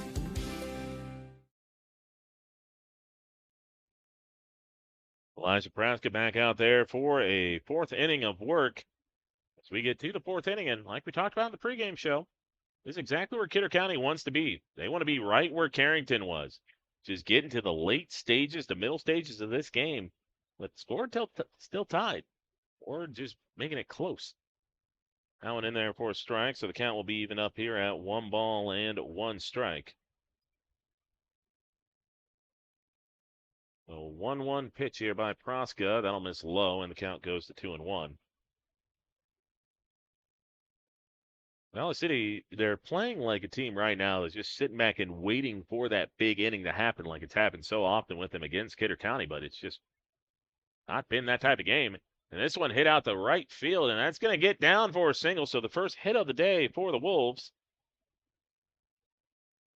So, and it's a good time to get it with the top of the order coming back around here as Welder gets the leadoff single, and this will bring up Preston Fisher. So we saw Carrington pretty much make their move in this very similar scenario.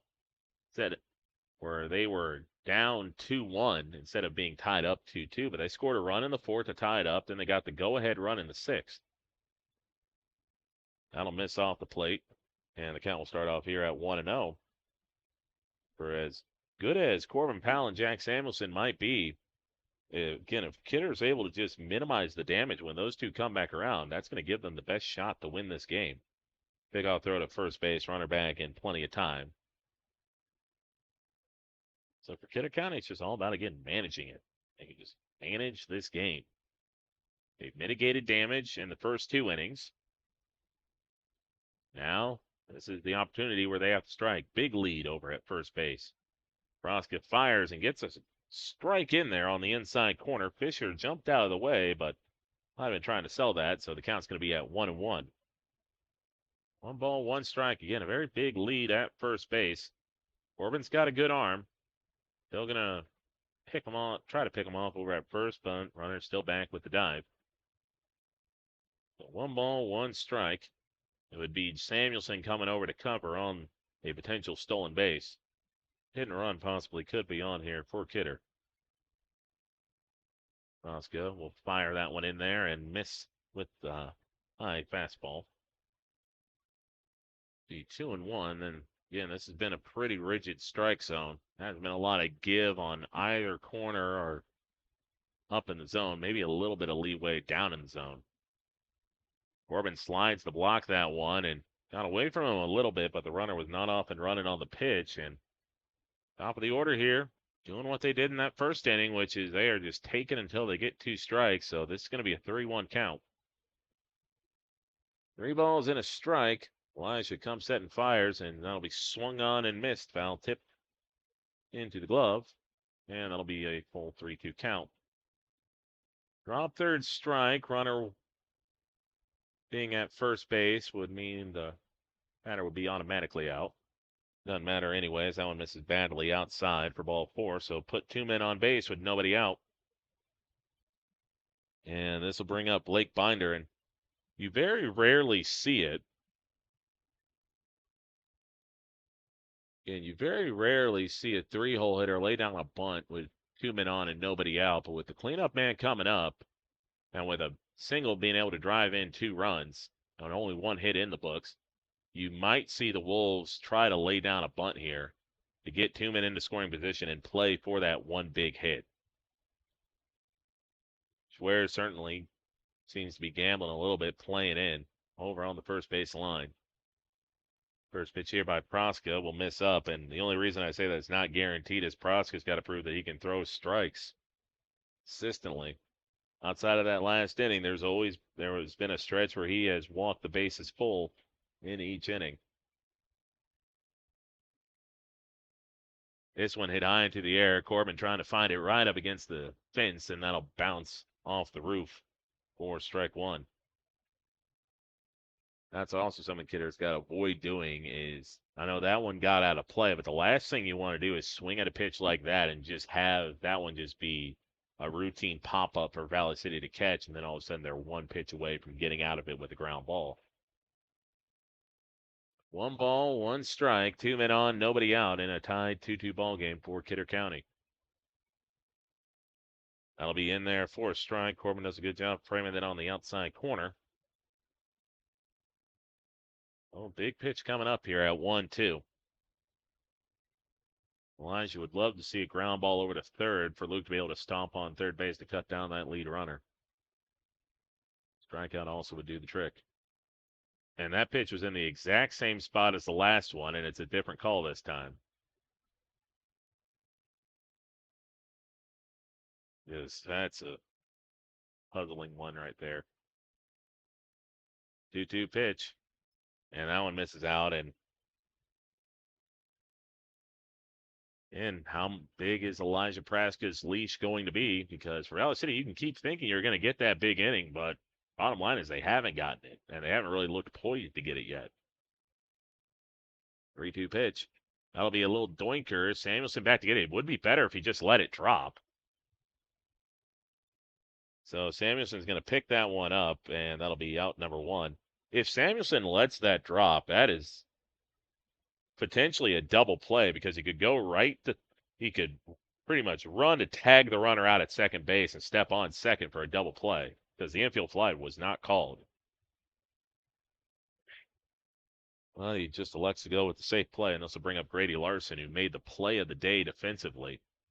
Talking about another reason why Valley City isn't in front, it was the great running catch Grady Larson made in what was the second inning. That looked like Andrew Sikora had dumped the ball perfectly in the no man's land in left field to give Valley City a 2-run lead. And Larson dove, or slid, I should say, on his knees to make the catch. Robbed Valley City of that go-ahead RBI. Finds himself down in the count, though, now quickly here at 0-2. No balls, 2 strikes here for Praska. Runner still at second and first here with 1 down. Will be Taden Jasper, the next man due up. Praska looks back the man at second base. The pitch. Ground ball. That'll go foul down third base line.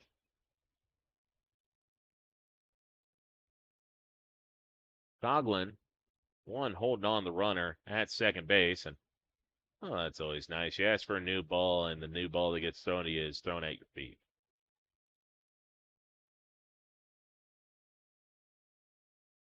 No balls, 2 strikes with 1 away. And that'll miss badly off the outside corner for ball 1. First hit recorded by Kidder County in this game. It was a leadoff single by Quincy Welder. And a walk to put the man at put the men currently at first and second. 1-2 pitch here by Proska, low and in the dirt. Powell does a good job blocking that one, but again, these are uncompetitive pitches here from Proska. It's one thing if they're laying off pitches that are tight in around the zone. It's another when everything you're kind of overthrowing and you're just bouncing it in the dirt. So 2 balls, 2 strikes. Proska looking to avoid going to a full count here. That'll be a ground ball back up the middle. Coughlin flips it to Samuelson out at first, and Samuelson throws it away, and Kidder County's going to take the lead.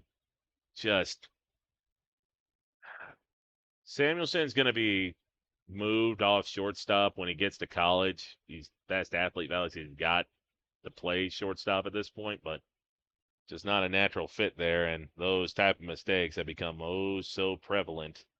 And just right there, it's just mistakes all around for Coughlin. It's that he goes in and charges it, but he charges past the bag, and just, again, I can't hear if they're talking up there or not.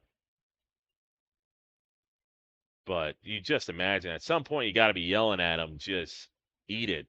At some point, just take the out at second. And it's been a problem for Valley City this year is sometimes they focus so hard on getting 2 outs that they really don't focus on getting 1. Fortunately, they get 1 at that time, but their obsession with trying to get an second out they were never going to get ends up costing them the go-ahead run. So again, Kidder County right where they want this. They are letting Valley City beat themselves, and they now have a 3-2 lead. Again, you can call it bad luck. You can call it beating yourself, but not the matter is you give up the leadoff single and you walk someone to put him at second base, and you've done enough to lose the game at this point. Again, you've got a lot of innings to get it back, but if you're going to drop away for Valley City to lose to a team they beat 23-8 the last time around, this is about how you do it. So 3 balls and 1 strike. It's here by Elijah. That's going to be in there for a called strike 2. Valley City has thrown it away twice. That's from the shortstop position. That's where 2 of the errors have come into play.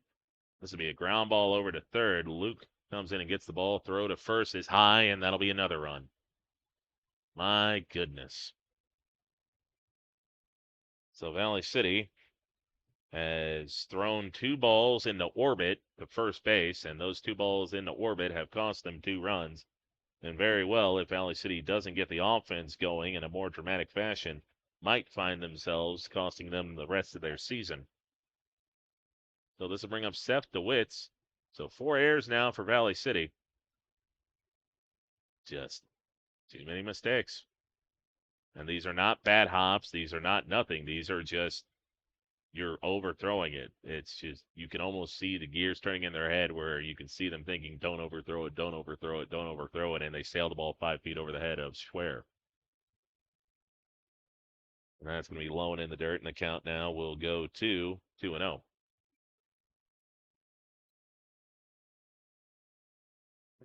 Well, now we're at about 107 pitches here for Elijah Proska. This will definitely be his last inning, if not his last batter.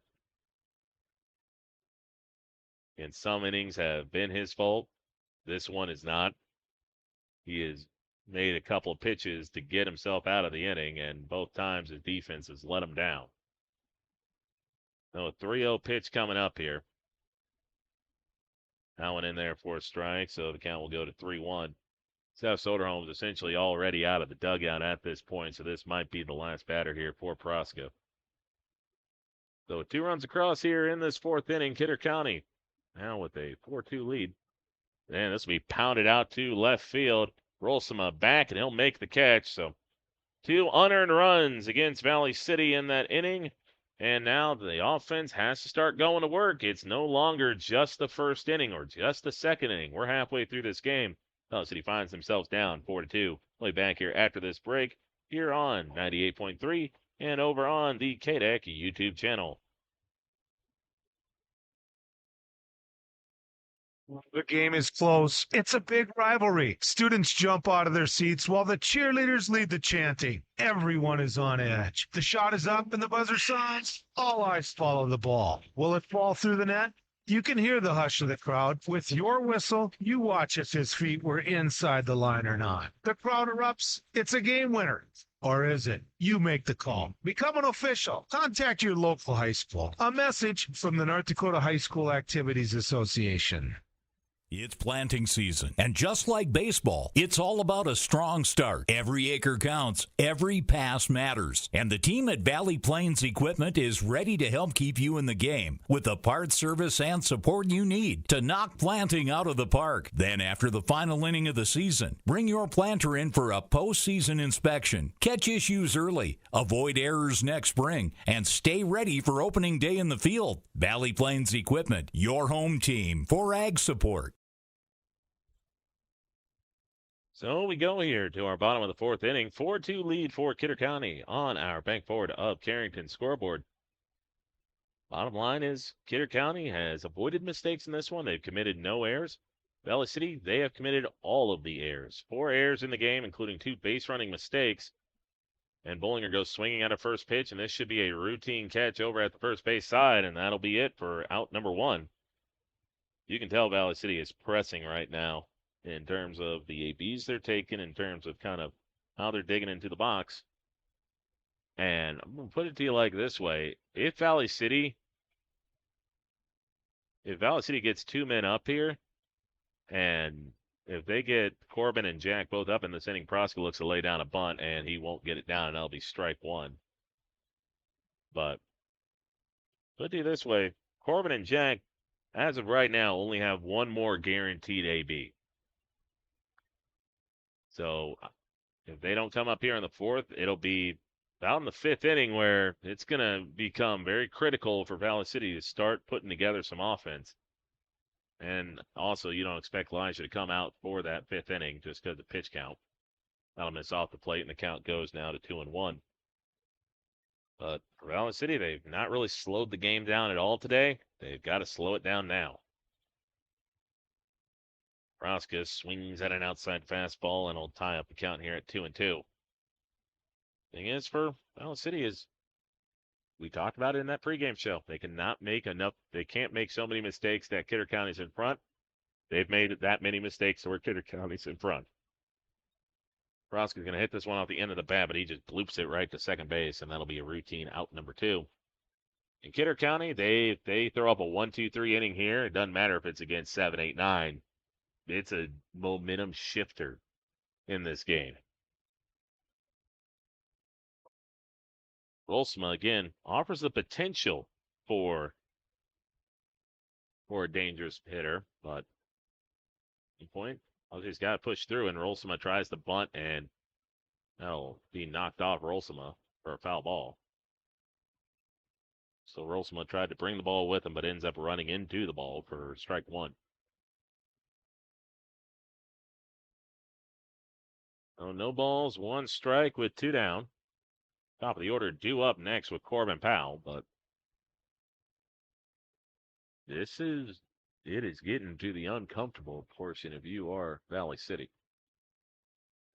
That'll miss up, then the count now goes to 2-1. 2 balls, 1 strike.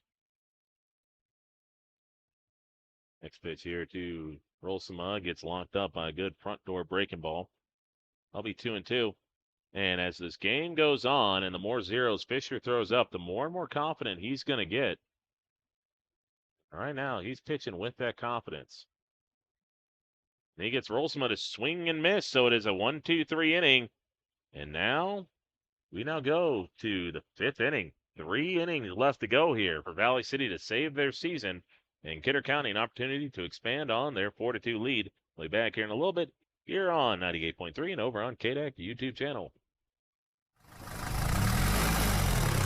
Those bins aren't going to empty themselves. When the market moves and it's time to haul, meet Compson Trucking. We're the new guys in North Dakota, based right here in the Valley City area, and we're here to shake things up. Beans, corn, grain, wherever it needs to go, we're hauling. We'll charge you by the load or by the hour. We'll even jump in the field and help you out if you're short-handed. Our motto? We rip off the other guys and pass the savings on to you. Don't pay more for the same haul. Get the savings you deserve with Compson. Call Compson Trucking today, 840-9878. We're ready to roll when you are. Not every load is the same, and that's why experience matters. At CCJ Trucking, based in North Dakota, they provide dependable hauling services across the U.S. and Canada. From heavy machinery and bulk liquids to grain and general freight, they move every load safely, efficiently, and on time. When you need reliable hauling without the hassle, trust the team at CCJ Trucking to get it done right. For dependable service, call Clay at 320-8927 or Phil at 605-216-6454. At County Line Ag, we value family, community, and a commitment to service. That's why we partner with Legend Seeds, a reliable seed and biological supplier that honors those same values. Backed by our personalized service and support, you can guarantee we have your best interest in mind. From all of us at County Line Ag, good luck to the Lemoore High School baseball players and coaches. Contact Jake Jordahl at 320-2308 for your in-season needs and to put our name and Legend Seeds products to work on your operation. We're back here to start our top of the fifth inning. It is a 4-2 lead for the Kidder County Wolves. It's Kidder County. They've done what they've needed to do so far. They've avoided mistakes. Valley City has not. They've played the exact type of game they need to play. That'll be inside for ball one. It'll be Dane Stroh leading off. Valley City with the pitching change out there. It'll be Brody Mueller. Mueller, another one of these young arms that, well, the best way to put it is that he either has it or he doesn't. And he's also been someone that maybe has benefited at times in the JV from a bigger strike zone. And, well, this has certainly not been the bigger strike zone he's been accustomed to. 2-0 count. That'll be in there for a called strike. Throws from that low three-quarter arm slot, which makes it an uncomfortable AB for right-hand hitters. It's got to be able to consistently pound the zone here. And he started off with 3-1 count. I think Mueller's leash here is going to be incredibly short. I think the next one you're going to see up if Valley City has to try to make a decision here would be Corbin. This one hit out into the left center gap. Rolsema's not going to get there. That's going to get to the wall, and that's going to be at least a double. Rolsema bobbles it out there, and Stroh's just going to hold over at second base. So Valley City, they tried to get through this game with their JV pitching, and, well, the JV pitching has put them behind 4-2. And now Mueller's probably been a more frequent player, or a frequent pitcher for the varsity team, is now getting greeted with a leadoff double. So this will bring up Eli Witt.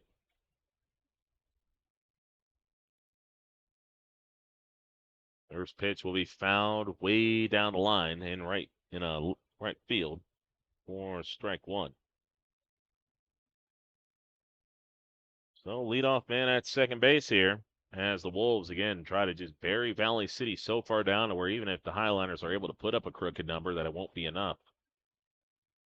Witt swings at this one and just bloops it, and that'll be over the head of James Schwer, who for some reason was pinched in, flipped the first. Did they keep the back foot on? No, they did not.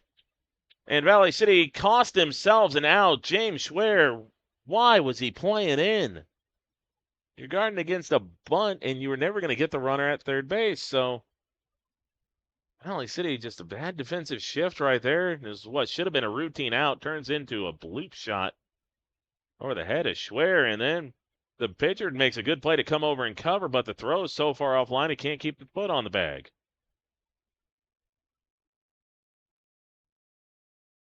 So now we got a courtesy runner coming in, and just another scenario where Valley City, they have the opportunity to get themselves off the hook, and they just don't do it. Now Lucas Rauda, the right fielder, coming up. I see the runner take off over at first base. Maybe try to get the rundown play, but just If you were going to script up how Kidder County could beat Valley City, this would be the exact thing. Fielding mistake here, clutch out here, base running mistake there, and that's how you find yourselves in a scenario like this. So the count's at 2-0. And you kind of saw it with New Rockford Cheyenne, where they beat Carrington thoroughly the first 2 times they played them in. It's almost like they kept sitting back waiting for that big inning to happen and just never did. By the time they realized the big inning wasn't coming, it was already too late and the game was over. That's about where Valley City finds themselves right now.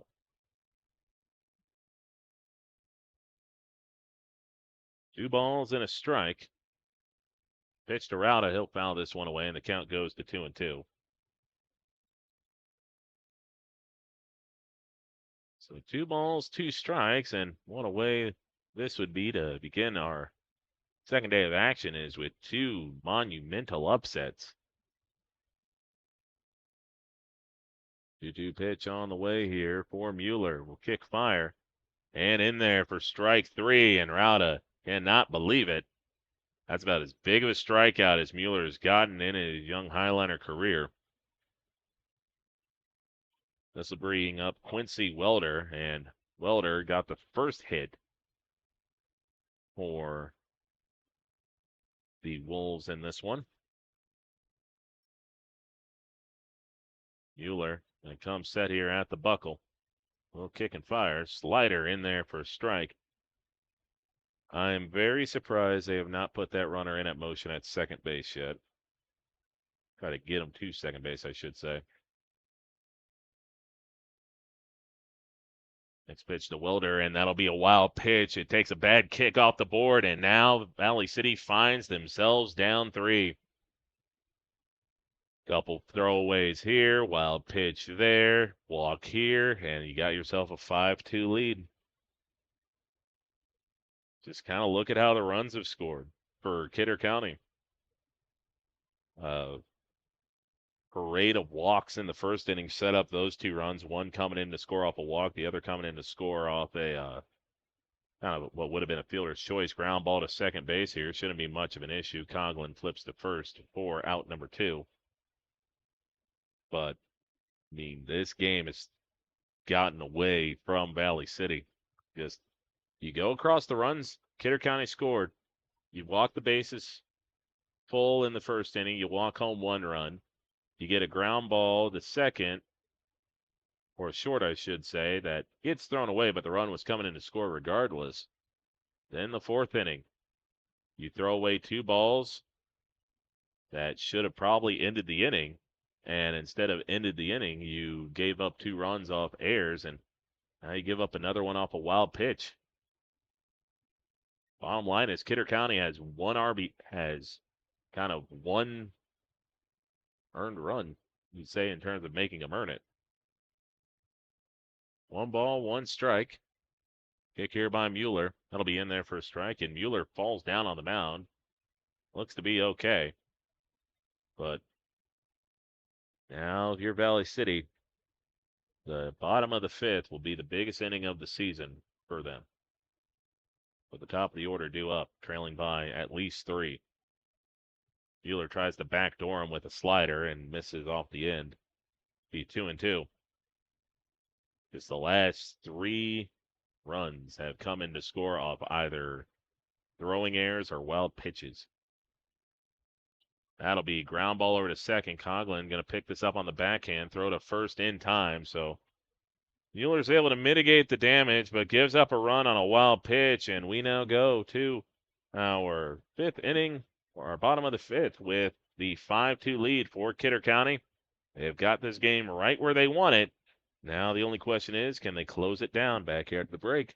Here on 98.3 and over on KDEX YouTube channel.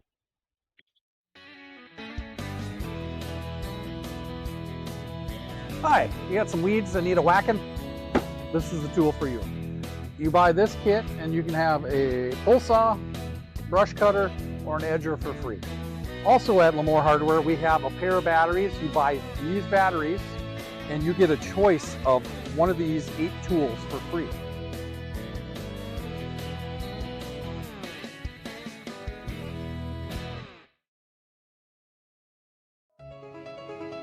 Sometimes, finding your place doesn't happen all at once. It happens in moments. VCSU offers more than just an education. It offers a path forward, to grow, to lead, to thrive, to discover who you are. Valley City State University. Find your place.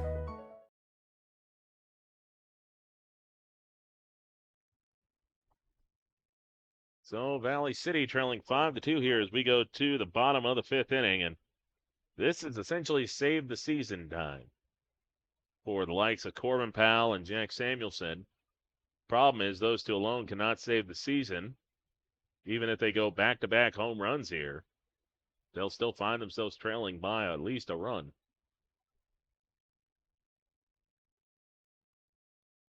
Now the question is whether or not if Fisher's got the gas left in the tank to finish this off.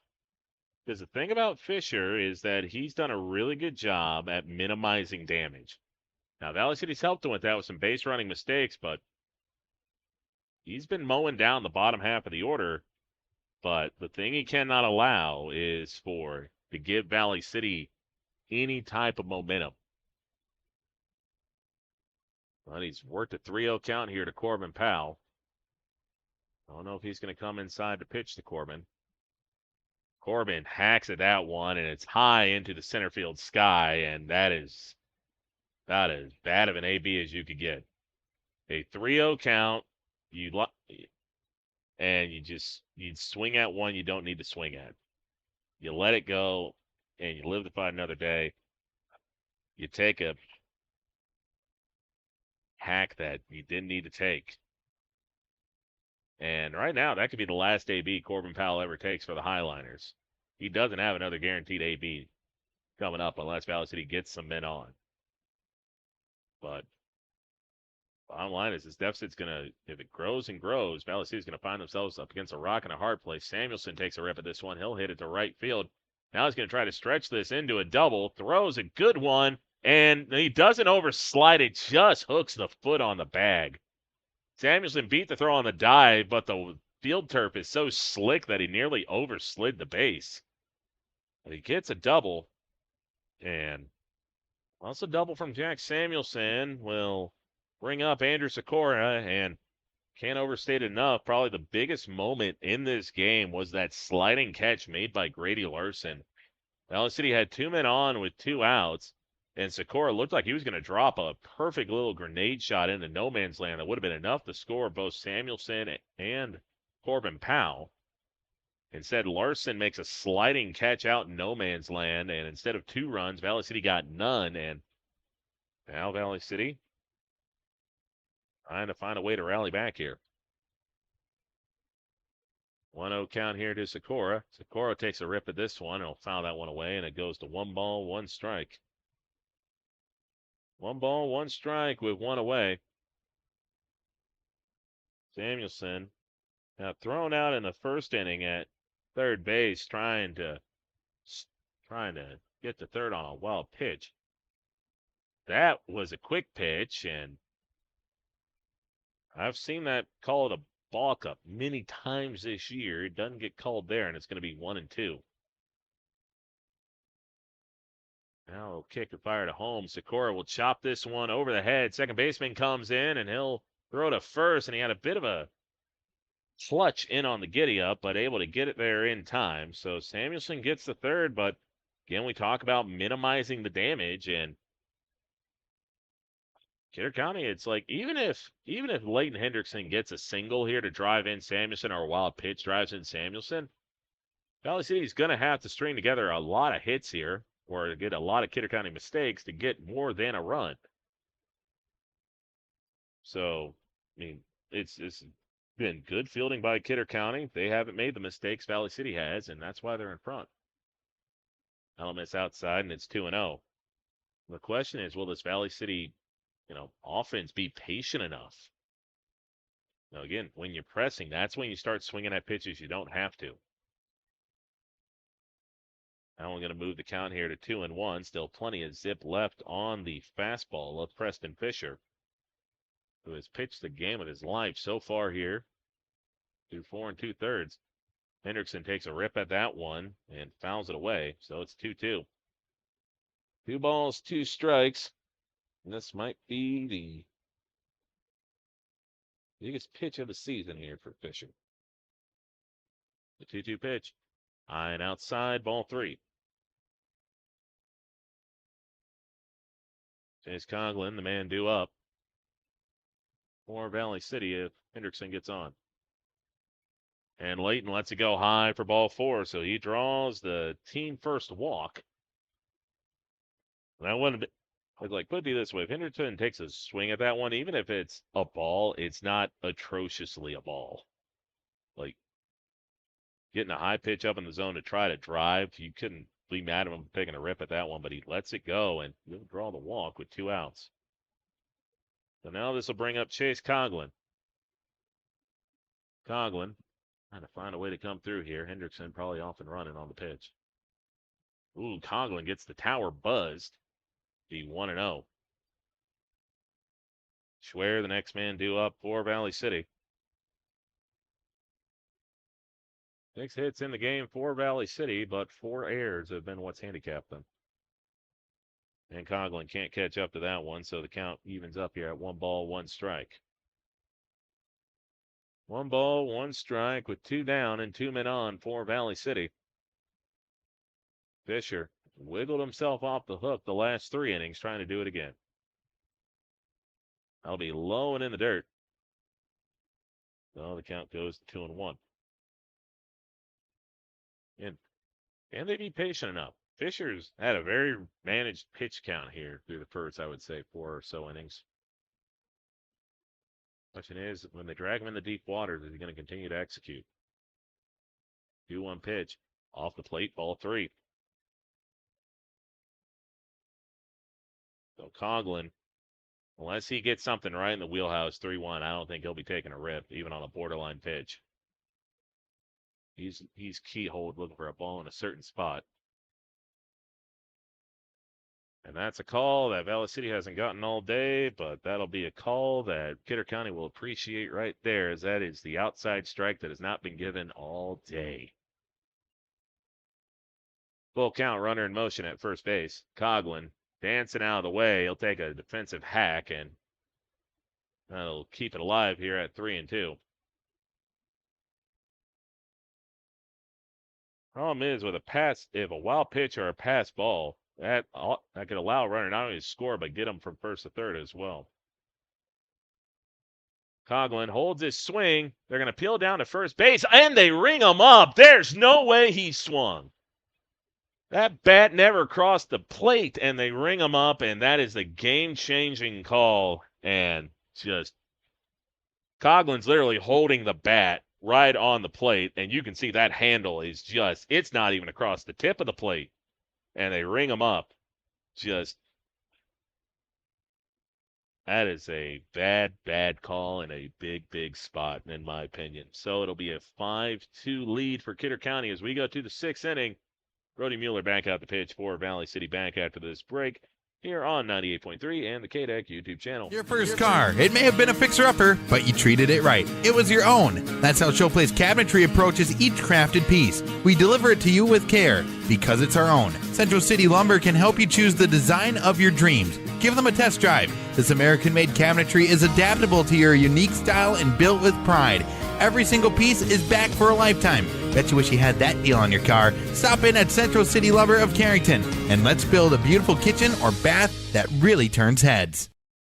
Looking to do business with a company that has vision? Choose James Valley Grain, a farmer-owned cooperative with a focus on growth, prosperity, and community. When you work with JVG, your profits stay local. With locations in Oaks, Verona, and Berlin, James Valley Grain is proud to be community and farmer-focused. Call 742-5200 today.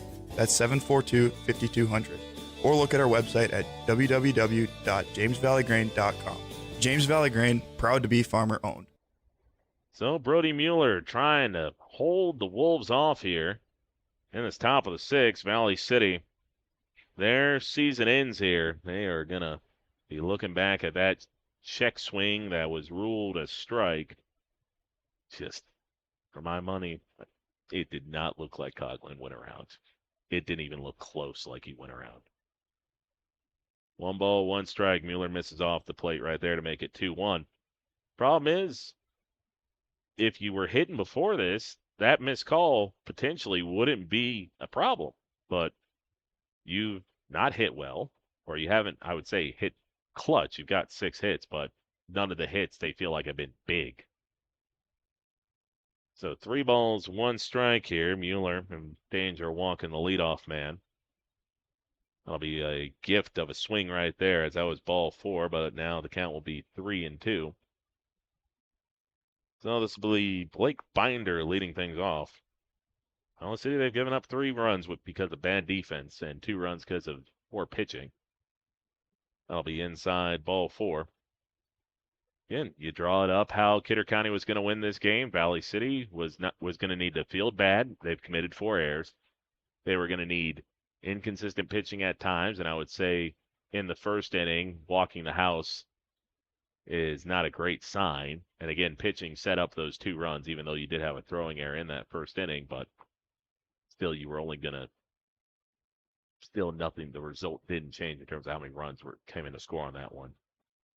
That'll be a swinging strike 1. Then you go down to the 4th inning, and if you eat the ball, instead of trying to turn an ill-fated double play, no runs come in to score, but because you tried to play a little hero ball, you throw it over the head of James Schwer, and you give up 1 run. That'll be in there for a strike, and hey, for the first time, Kidder County's looking at the umpire in surprise. And that looked high and inside, but did not matter. Umpire ruled it a strike. Mueller going to come set and fire. That'll be a high fly ball. And they run into each other, and now the only play is going to be at second base. It doesn't change anything, but my goodness, you got the shortstop and second baseman running into each other. It's an out, but it's a out that is probably going to get you a bark from the dugout to wake up.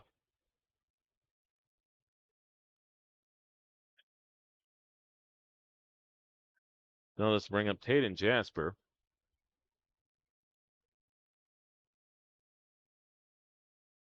That one in there for a strike, and the count goes to 0-1. If you're wondering why that's not ruled an error, the reason why it's not ruled an error is there was no advancement of a runner. So it still was good. If the ball's caught, it's 1 out, runner at first base. This is fouled away, and the count will go to 0-2. Even though it was dropped, it's now 1 out, runner at first base, even though technically it was a drop pop-up. The absurdity of baseball sometimes.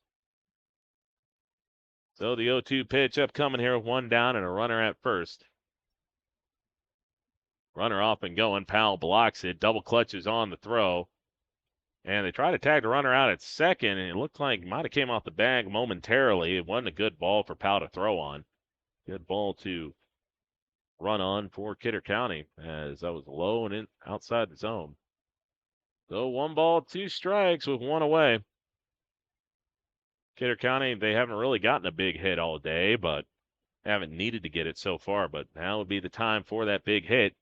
They sky this one high into foul territory and out of play.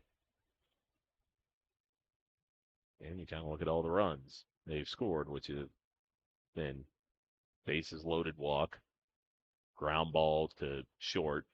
That didn't really change anything because of the bases loaded walk. Then 2 throwing errors, and now a wild pitch. Ground ball to third. Proska picks it up. Throw to first is off the target. Schwer, though, able to slap a tag on. So Valley City has made 2 of the most routine plays in baseball look unroutine, but have gotten 2 outs despite their best efforts. Schwer does actually a really good job there of reading that the throw is off the mark from the beginning. So goes up the line, gets the ball, and then slaps a tag. So it's actually a really good defensive play by James Schwer. That one in there for a called strike. So the count is at 0-1. So DeWitt's had that ground ball in the first inning that drove in a run. Even though it was ruled an error, the runner was coming in to score regardless. And like I said before, DeWitt's can really move down the line. So anything hit soft, especially to the left side, is not a guaranteed out. The 1-1 pitch. Ground ball to first. Coughlin picks it up on the hop. Throw to first in time. So Valley City works around danger and throws up a scoreless inning. So the middle and bottom part of the order is going to have to get something going here for Valley City. We go to the 6th inning with bottom of the 6th with Kidder County leading 5-2 on our Bank Board of Carrington scoreboard back here after the break here on the KDAC YouTube channel and 98.3. The Flair Boutique of New Rockford would like to wish the team good luck in today's game. The Flair Boutique and Coffee Shop has a new dirty soda menu. Try the Coconut Coast, Sunrise Dirty Dr. Pepper, or Strawberry Shortcake. Yum! Come see them from 7 to 5 Monday through Friday and some Saturdays. Find the Saturday schedule on Facebook. Try the new drinks and see their new spring-summer clothing collections. The Flair Boutique of New Rockford is located on Central Avenue in New Rockford. Go Rockets! Ashley Medical Center, working for a healthier you. Built on a tradition of trust and dedication, Ashley Medical Center stands as a premier healthcare provider in the region with a full-service clinic and a wide range of services and specialty care. AMC is here to meet all your healthcare needs. Ashley Medical Center, committed to your health today and for the future. Proud supporter of all area athletes. Call 701-288-3433. That's 288-3433. So it'll be James Schwer leading off this bottom of the 6th inning for Valley City. Again, pressure is ramped up here. It is an elimination game. Valley City has made enough mistakes to be behind at this point. And Preston Fisher has not been perfect today, but he has gotten the outs when he's needed to get the outs, and he's minimized damage when he's needed to minimize damage. Schwer is going to hit this one up the middle for a single. So Schwer takes an 0-1 fastball and deposits it up the middle. That's got to be the mindset for Valley City, is one batter at a time. Mueller, despite giving up that run in the 5th, is not pitched bad. Bollinger, who pitched a complete game against Carrington, shortened complete game, steps up now. I'll be low and in the dirt, and James Schwer, not a noted base stealing threat, dives back to the bag to avoid a back pick attempt from the catcher. 1 ball, no strikes, 1 man on, nobody down. Big bottom of the 6th for Valley City. Bollinger takes a rip at that one, comes up empty. The 1-1. Well, Bollinger will be followed up by Luke Proska, and then it'll be Parker Rolsema if he gets a chance. And he gets locked up on a curveball, and so that'll make it 1-2. Thing about Fisher is that he hasn't really walked anybody. He's made Valley City put the ball in play. Hasn't given him any freebies. And Bollinger, I just don't know what he was looking at right there. That was just a slow breaking ball that just went right down the middle and lets it go for a called strike 3. So this will bring up Luke Proska. Valley City desperately needs to score runs this inning. Kind of in a weird spot for Valley City is they have to score runs this inning, or they have to make sure that Corbin and Jack are leading off the next inning. They can't afford to have a lot of runners on base and not drive anybody in. It's a weird spot to be in. It's not an enviable spot to be in. 2 balls, no strikes here to Proska. This is where patience has to win out. Proska gets impatient, swings at one high into the sky in left field. Left fielder underneath of it. Oh, loses it momentarily, but will find a way to get it back. And as strange as this might be, you wonder how much Rolsema's going to get. Rolsema's got to be able to keep this alive, but if Rolsema gets on base, that sets up Corbin with 2 outs, and Corbin is a lot of things. Patient with runners on base is not one of them. which means this entire game might come down to one AB, depending on what Corbin does if Rolsman gets on. Rolsman hits this one up the middle, and that'll fall for a single. So 2 men are on for Corbin Powell. And folks, this is about the ball game right here. If Corbin gets a hit, then it sets up Samuelson to maybe drive in the tying runs.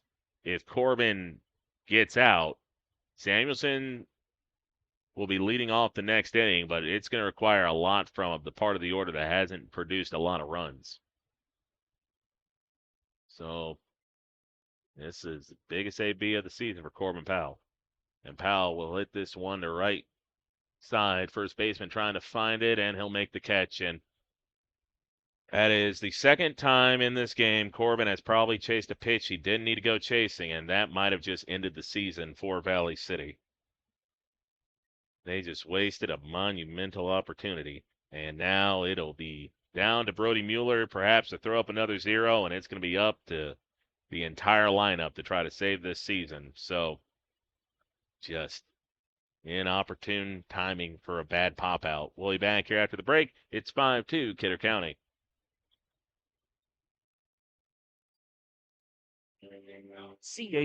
Ashley Medical Center, working for Life is about moments, big or small, joyful or challenging. At Carrington Health Center, we believe everyone in our community deserves compassionate care close to home, so you can focus on enjoying those moments surrounded by the people you love. At our facility, we put the care in physical therapy, radiology, the acute care clinic.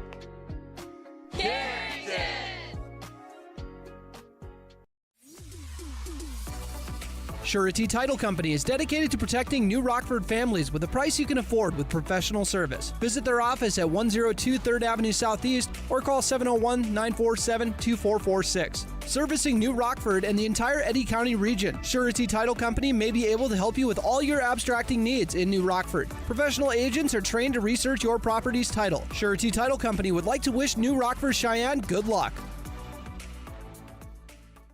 During this planning season, contact guys at Gramlow LTD in Fullerton. They will be happy to give you advice to be certain that your planner will operate to the best of its ability. They can assist with meter testing and calibration and row unit and drive system inspection and maintenance. They have many products to keep things working properly in the field and to be certain that every seed gets simulated, spaced, and placed properly in the soil. Gramlow LTD Fullerton, 375-6330 or visit Gramlow. So it's up to Brody Mueller to try to keep his team in this game. It's 5-2 in favor of Kidder County. Will be 2-3-4 due up for Valley City, but Corbin Powell might have just had his last AB as a Valley City Highliner. Of course, he is coming back for the Legion season, so the count at 1 ball, 1 strike, but those last 2 ABs are the ones he's going to want to have back. In the direst of ways, that'll be a strike in there, and the count goes to 1-2. Swinging at a 3-0 pitch that he didn't have to take a rip at. Could have let it go by, and it might have been a ball, might have been a strike, but he would have not taken a rip at that pitch. That'll bounce in the dirt. The count goes to 2. And that last one, 2 men on, and there's a reason I said there's a lot of things. Corbin Powell is patient with runners on base. Is not one of them, and he chased after the first pitch and put just not a good swing on not a good pitch. Froska is underneath of it off a pop-up, and he'll make that catch for out number 1. Again, you got an offense that once scored 14 runs against Kidder County in 1 inning. To say they can't score 3 would be a bit of a stretch. However, you are getting to the point right now where you can just start counting on multiple fingers, or multiple hands, I should say, of the missed opportunities you've had to take a lead. Or to be in a better spot, perhaps. So this will be Eli Witt coming up here. Now it starts here at 1-0, and we'll quickly go to 2-0. You have that check swing in the 5th inning that got ruled a swing that would have been bases loaded with 2 outs. Instead, you get to watch that inning come to an end, and for as much as you might want to be angry at the umpire, They're not the ones that threw 3 balls over the head of James Schwer and bounced one in the dirt on a wild pitch. Now, Mueller kind of got a bit of a friendly inside corner there, and it goes to 2-2. 2 balls, 2 strikes. Pitch by Mueller. Good inside slider. Front doored him beautifully, and that'll be the second strikeout for Mueller. Strikeouts brought to you by Gramlow Ltd. So this will be Lucas Rauda coming up. So Mueller, despite giving up that 1 run, not played bad. He's not pitched bad. And really, would I say Elijah Praska pitched great? No. He didn't have a lot of control, but he probably didn't deserve to have 4 runs put up on him. Again, 2 of those runs are not his fault. 2 of those runs wound up because you overthrew the man at first base, first pitch in for a strike. Say probably Praska is responsible for 2 runs, and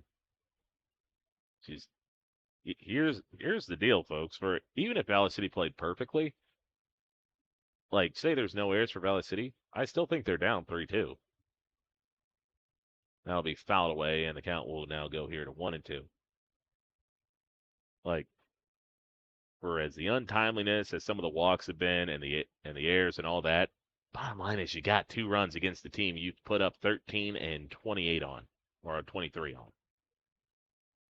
That's the bigger story right now. It's been the offense, and it also has to be to the pitching that Preston Fisher has put up today. He has pitched a beauty game. He's pitched a beautiful game, and he's gotten the big outs when he's needed to get them. 2-2 pitch, tries to front door him with the slider, and might have been a touch low there, so it'll be a full count here at 3-2. Top of the order, Lumen Large here for Kidder County, as Rauda tries to flip this back around for Welder to give him one last AB potentially, and add on some insurance. That'll be fouled away here, late swing. So 3 balls, 2 strikes with 2 down. Valley City, again, will have 2, 3, 4 coming up, led off by Jack Samuelson. That'll be Andrew Sikora and Leighton Hendrickson. Full count here at 3-2.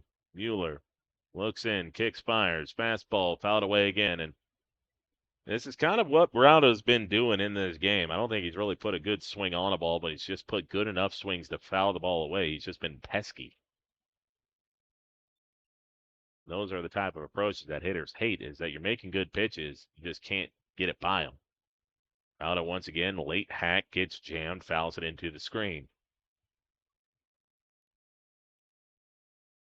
I've seen almost pitchers do this sometimes where they'll just kind of throw a BP fastball down the middle and just pretty much dare them to put it in play. And that'll run inside, ball 4. So a 2-out walk will flip the order around here, and Quincy Welder comes up. So Kidder County done exactly what they've needed to do all game. They were patient enough to get a couple runs in on Elijah Praska in that first inning. They got men on base enough to capitalize on throwing errors by Valley City. Same scenario, they did it for the 5th inning to take advantage of a wild pitch by Brody Mueller, as that'll miss outside for ball 1. Now can they just tag on 1 more run? 1 ball, no strikes, and now the batter will step out of the box. That's the amount of runs that the Wolves have scored, and only 1 of those runs have been off swinging the bat. So 2 balls, no strikes here from Mueller. Valley City just desperately needs 1 more out. Last thing they can afford is to give up any type of runs here with 2 down and task the lineup even more. But Mueller can't find the zone right now, and it's 3-0. Sometimes the hardest thing that gets that final out, especially after you just had a grueling AB with Rauda. So 3 balls, no strikes. The pitch in there for a strike. Batter taken all the way. 3-1 pitch upcoming here, and if you're Welder, I don't see him swinging at all on this one. Again, Welder's going to not be taking all the way, but he's going to be keyholed. He's looking for a certain pitch in a certain spot. Oh, that's an inside strike, and Welder can't say anything because he wants that call for his pitcher. So big strike given there to Mueller. Runner's going to be off and going on the pitch here. And that'll miss horribly off the plate, so that'll be a walk. Just overthrew that one.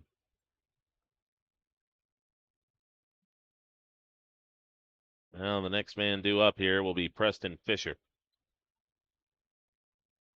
Talked about it in that first game. Sometimes pitchers will complain about run support, not getting this and not getting that. You got an opportunity here to probably drive the stake through the heart of Valley City if Fisher can get a knock here. And Mueller just struggling to find the zone, very reminiscent of the first 2 innings where Valley City's either put the first 2 men away easily and then just can't find the zone for whatever reason. So 2 balls, no strikes.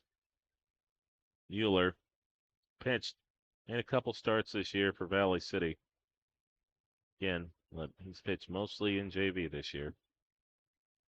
Eyes the back door with a slider, and yeah, I'm surprised it took till 2-0 for 3-0 to Powell to go out there and talk to him. At some point, you just talk to your pitcher and be like, dude, they're not swinging the bat. You've got to put it over the plate. They're coming up there with essentially the bat turned around upside down. Like, just almost underhanded, and at some point, just dare him to swing. And that's not what he's been doing. That one in there for a strike. And again, if you're Kidder County, you're taking all the way till you get to 2 strikes. Mueller's got to prove that he can throw 2 strikes to you. And that's low and in the dirt, ball 4. And now manager Seth Soderholm goes out there. And this is about the season for Valley City right now. Is if they get an out here, the season is within reach. They allow this to blow up out of proportion. It's going to be hard to see them keeping their season alive going into the bottom of the inning. So, mound visit for Valley City. Timeouts being brought to you by Dakota Central. Just the inning started off the way it was supposed to. You get the first 2 guys set down, and then you walk the 9-hole hitter to flip the order back around. Welder's been the most patient batter probably on this team. Fisher doesn't get challenged, and now it's Blake Binder. Just talk about you do enough to lose sometimes, and this is what Valley City's done. They've done enough to lose. Kidder County has let Valley City lose this game for them. Mueller misses off the plate that time, and the count goes to 1-0. That'll be a pop-up, not an easy one. Rolsma looks like he's got a beat on it, and he will. So Valley City avoids disaster and is able to get the final out, throw up a 0. But Valley City, starting with 2, 3, 4, starting with Jack Samuelson, is going to need a 3-out rally to keep their 3-run rally to keep their season alive. Back here after the break, here on KDAC and over on 98.3 Thunder. The staff at the Lemoore Drugstore wish good luck to the Lobos in this tournament. When someone on your home team is sick, the Lemoore Drugstore is there to help with prescription and over-the-counter medicines and expert advice. They also have your Lobo apparel on hand, gifts, cards, and don't forget the sunscreen, bug bite lotion, Band-Aids, and other summertime first aid items. At the store where customers come first, the Lemoore Drugstore in the Bank North Mall. Get the look you want, the function you need, and the price you deserve at Hills Cabinetry and Window Decor. From cabinets and countertops to custom showers, window treatments, and closet systems, they have your project covered from start to finish. Their professional design services are always free, and their prices are guaranteed to be the best. Every kitchen and bath is designed with function, quality, and lasting style in mind. Visit Hills Cabinetry and Window Decor, south of Oaks, or call 742-5656 and bring your vision to life. Schlepp Insurance Agency of Ashley would like to take this time to wish all athletes the best of luck during this tournament. Schlepp Insurance offers a full line of insurance coverage: home, farm, auto, multi-peril, crop hail, and Medicare supplement. Agents Brenda and Melissa are available to assist you with any insurance questions you may have. So call today to set up your appointment, 701-288-3320. That's Schlepp Insurance Agency, located at 208 West Main Street in Ashley. Jack Samuelson to lead off this bottom of the 7th inning for Valley City. Valley City in need of a 3-run rally here. Keep their season alive. 8 hits for Valley City in the game, but 4 errors have spelled disaster for the Highlanders in this one. They'll be in there for a called strike 1. So it'll be Samuelson, Sikora, and Rolsema due up for the Highlanders. You're going to need production out of the middle and the bottom part of this order. Samuelson takes a chop at that one, but can't keep it in. So it'll be no balls, 2 strikes. So Fisher's got 19 pitches to try to finish this game off. Now, if he starts a batter at, let's say, 119, he'll be allowed to finish the batter if he crosses the 120 plateau. He cannot start another batter at 120. And Samuelson hits this one to left field, and that'll get to the wall. So Samuelson's got at least a double. And Samuelson will hold with a double at second base, and this will bring up Andrew Sikora. So Samuelson, in what could be his final game, has had himself a very good outing, swinging the bat. But going back to the missed opportunities, getting thrown out at second base or getting thrown out at trying to pick up a stolen base off a wild pitch, cost Valley City a run. And a diving play, sliding play by the shortstop in no man's land. Looked like a surefire single from Andrew Sikora, took away 2 runs. So now time for Valley City to try to raise 7 mistake-filled innings, or 6 mistake-filled innings, I should say, and keep their season alive. And winner of this game moves on to play Carrington. Our next game, it'll be South Border taking on Lemoore, Litchfield, Marion. Top 2 teams take on in this region. That'll miss off the plate, and the count goes to 2-1. Should add Edgeley to the end of that for Lemoore, Litchfield, Marion, Edgeley. 2 balls, 1 strike. The pitch, Sikora lets it go again, and the plate umpire's not giving him that outside strike to the lefty. Oh, it is a 3-1 pit. 3-1 count coming up, and Sikora is probably one of the more patient players for Valley City. He takes a rip at that one and hits it into left field. Left fielder looks like he has a bead on it and will backtrack and make the catch. And I'm just surprised he went for that one. I'll say this about Kidder, is they have been willing to drag Valley City to deep waters in terms of not gifting them a lot of cheap outs. Valley City has not been patient enough to drag Kidder County to deep waters, make them have to throw a 3-2 fastball down the middle. Clayton Hendrickson will back off the plate, but get that one taken for a called strike. Surprisingly enough, that tight inside corner to righties has opened up as the game has gone on. Now Layton finds himself down the count 0-2. So no balls, 2 strikes. Coughlin, the man on deck. Kidder County 2 outs away from pulling our second major upset of the day. That'll be off the plate, ball 1. So 1 ball, no strikes. 9 hits for Valley City in the ball game, but only 2 runs. Just have not been able to get that big hit outside of that first inning. That one skips in the dirt and gets away from the catcher, so Samuelson will get the third base. So 2 balls, 2 strikes, and really you're going out there for Fisher.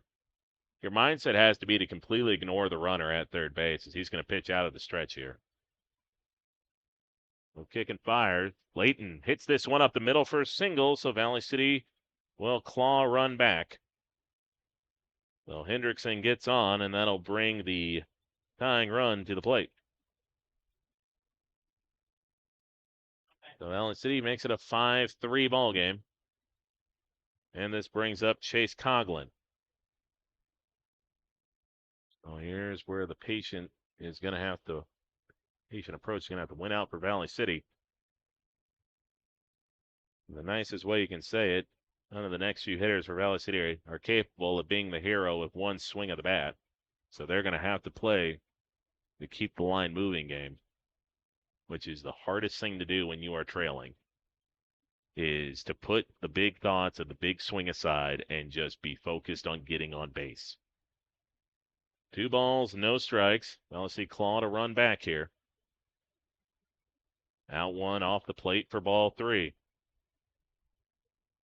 The 3 balls and no strikes, 1 away, and you can see the giant flashing red take sign over the head of Coughlin right now if you look close enough. Fisher kicks and fires. And that got ruled a strike that had been ruled a ball the previous pitch. So 3 balls, 1 strike as he gets that outside corner that has not been gifted much to either side. Pitch by Fisher. Coughlin. Does he swing and miss? Nope, they're going to say foul tipped it, which is big because it got away from the catcher, so that prevents the runner from getting to second base. So this pitch right here could be, if Coughlin fouls it away or gets on base, or just could be the final one for Fisher. He's at 118 right now, I believe. Or no, this is 119, so this is 120. And it's in there, called strike 3. And all Coughlin can do is go back and shake his head.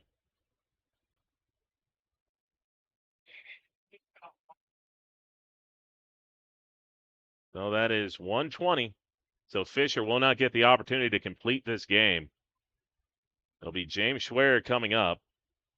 And Fisher's looking off to the coach like, I'm good. He's like, I know you're good, but the rules state we can't go any farther. It's pitch, that is 120. And he doesn't want to hand the ball off, and I don't blame him. But now Kidder County, they're going to call upon a reliever here to try to finish this game off. So we now go to a pitching change here for the first time today. Pitching change brought to you by Dakota Central. We'll be back here after this break here on 98.3 and over on the KDEC YouTube channel. The fun is always on tap. I'm heading to Headlocks. Headlocks. Headlocks. Head on over to Headlocks of Carrington for some great deals after the Cardinals game. If you and your friends come in sporting any Cardinals gear, you'll not only receive the friendliest service around, but also special discounts. Ask for more details and visit us on Facebook for all of our happenings. The fun is always on tap. I'm heading to Headlocks. Headlocks. Headlocks. Headlocks, Carrington, North Dakota. At Dakota Plains Credit Union, we're more than just a credit union. We're your biggest cheerleader. Whether you're opening your first savings account, buying your dream car or home, or passing the family business to the next generation, we're here to help you thrive. Your journey is our passion, and your success is our mission. Come grow with us. Dakota Plains Credit Union, with branches in Edgeley, Ellendale, and Enderlin. Member NCUA.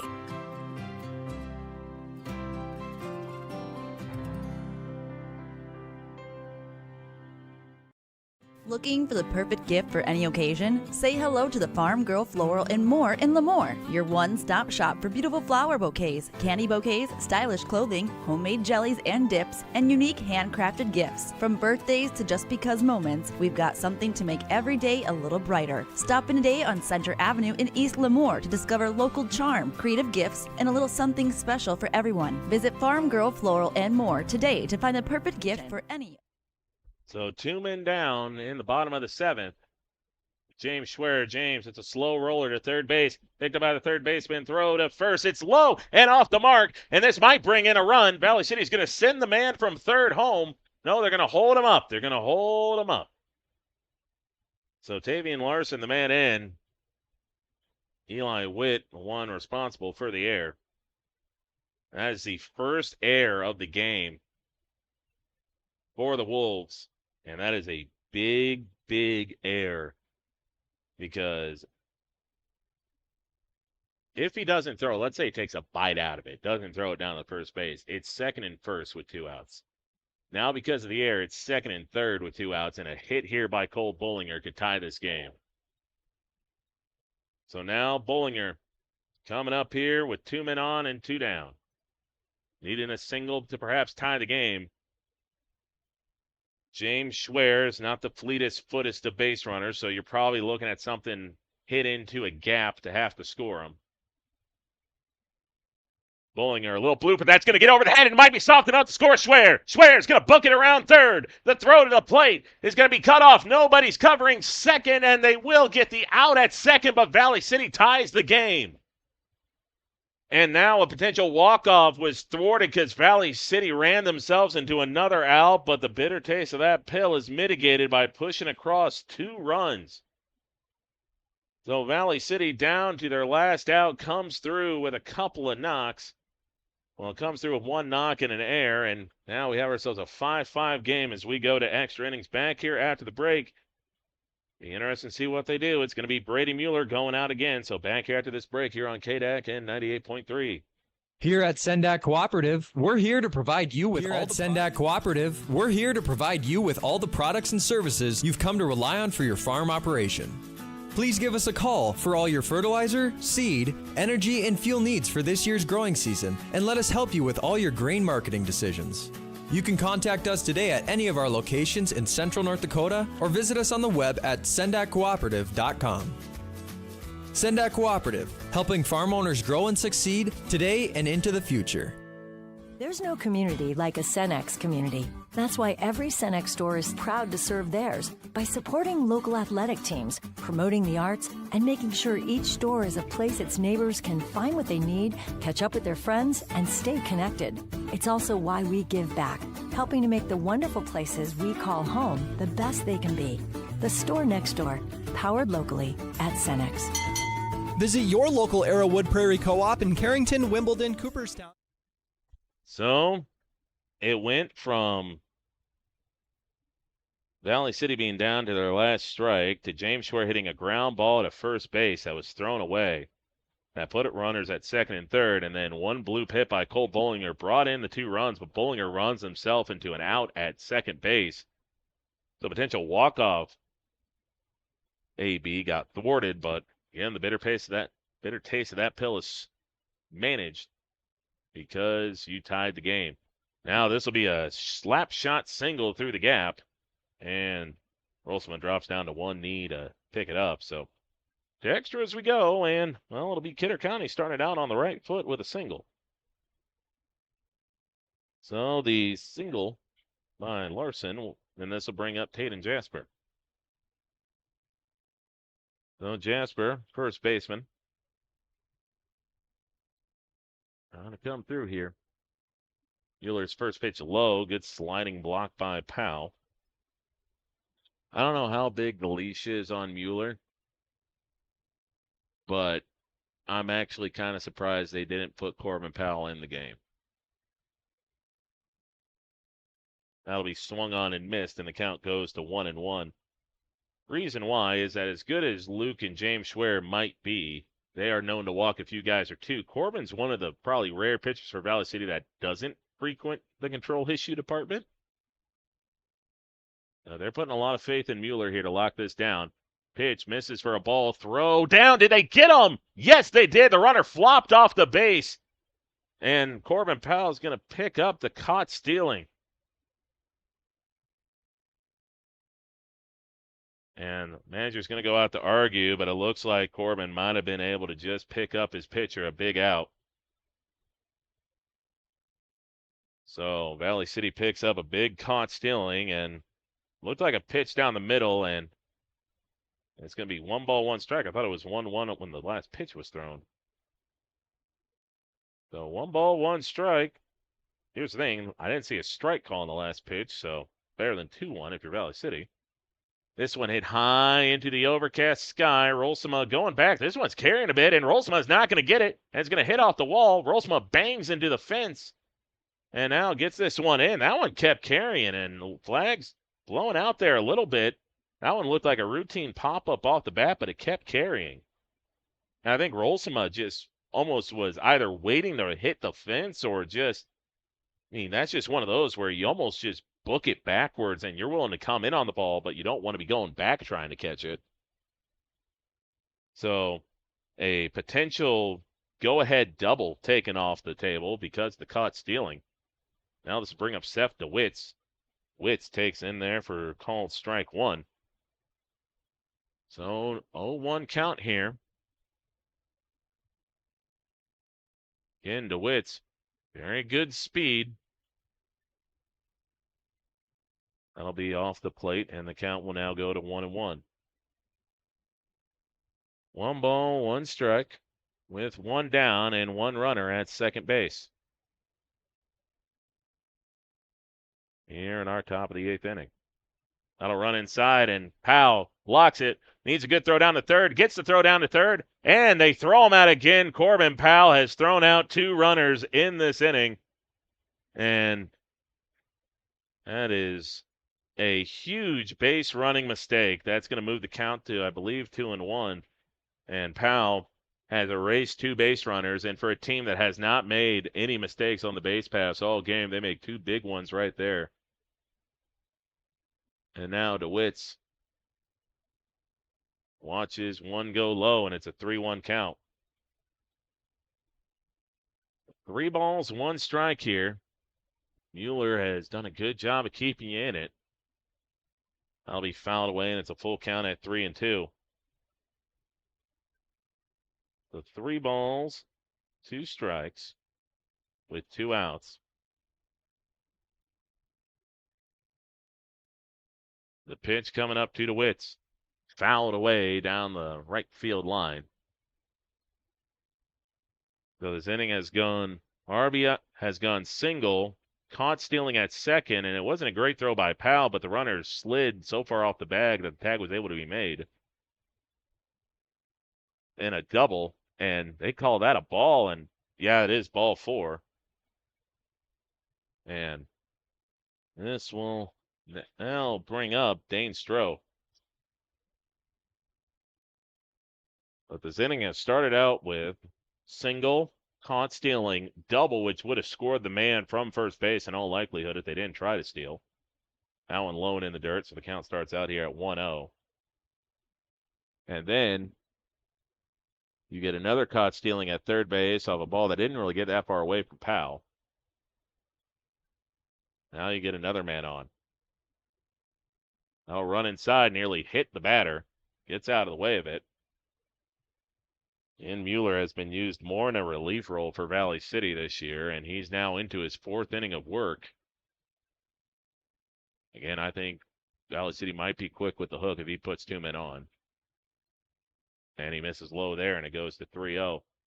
Essentially, Kidder County has played patient the entire game, and their impatience in this one has, instead of bases loaded, no outs, has put a runner at first with 2 outs.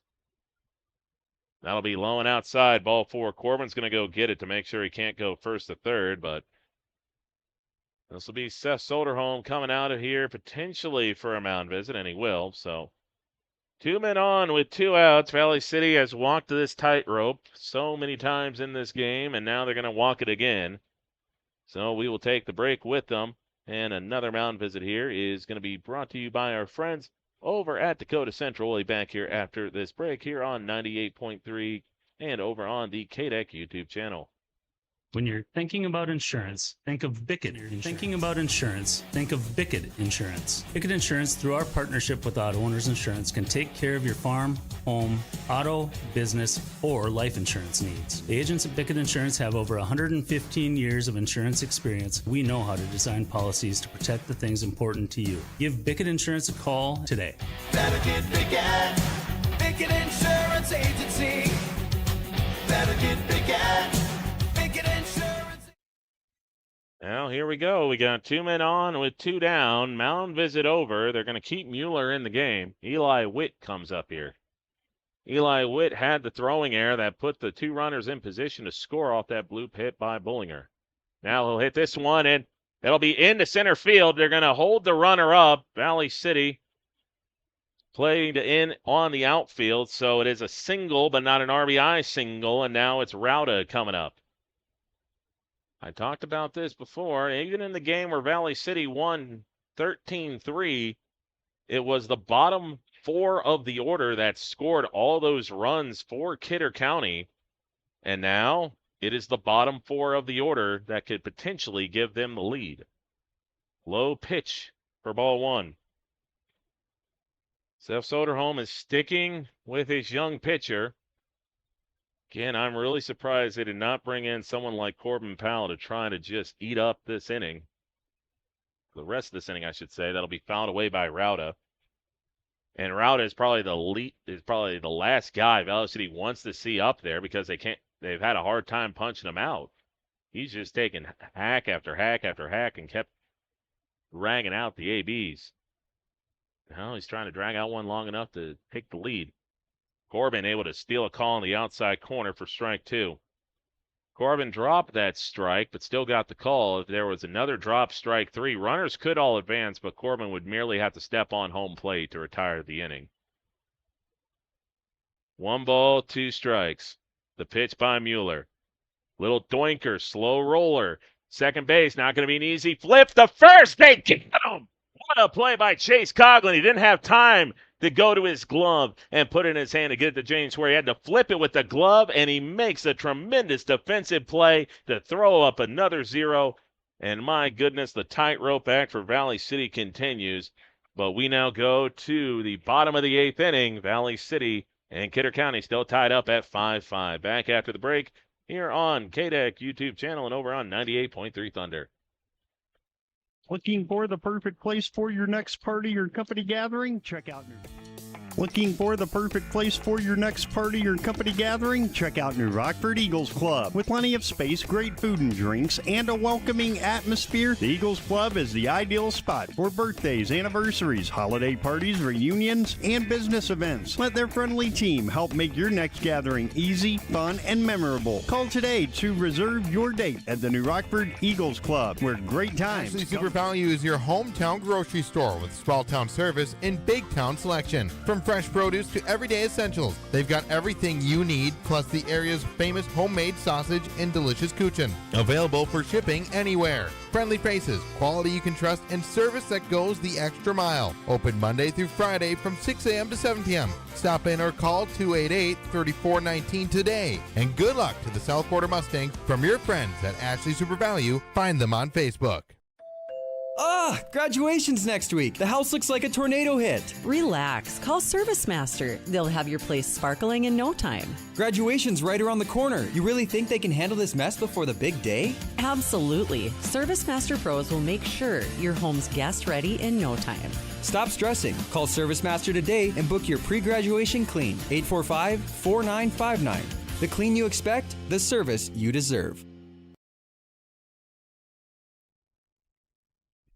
So it'll be 8-9-1 due up for Valley City. Proska. First pitch to him, low and in the dirt. This is just where Valley City is going to have to practice some patience that has been not very forthcoming in this game. One time they exercised patience, you would say, was in the bottom of the 7th when they were forced to, and it got them 3 runs. It's the only crooked number they've thrown up today. Proska hits this one up the middle, and that'll get through for a single, so Proska gets his second hit of the day.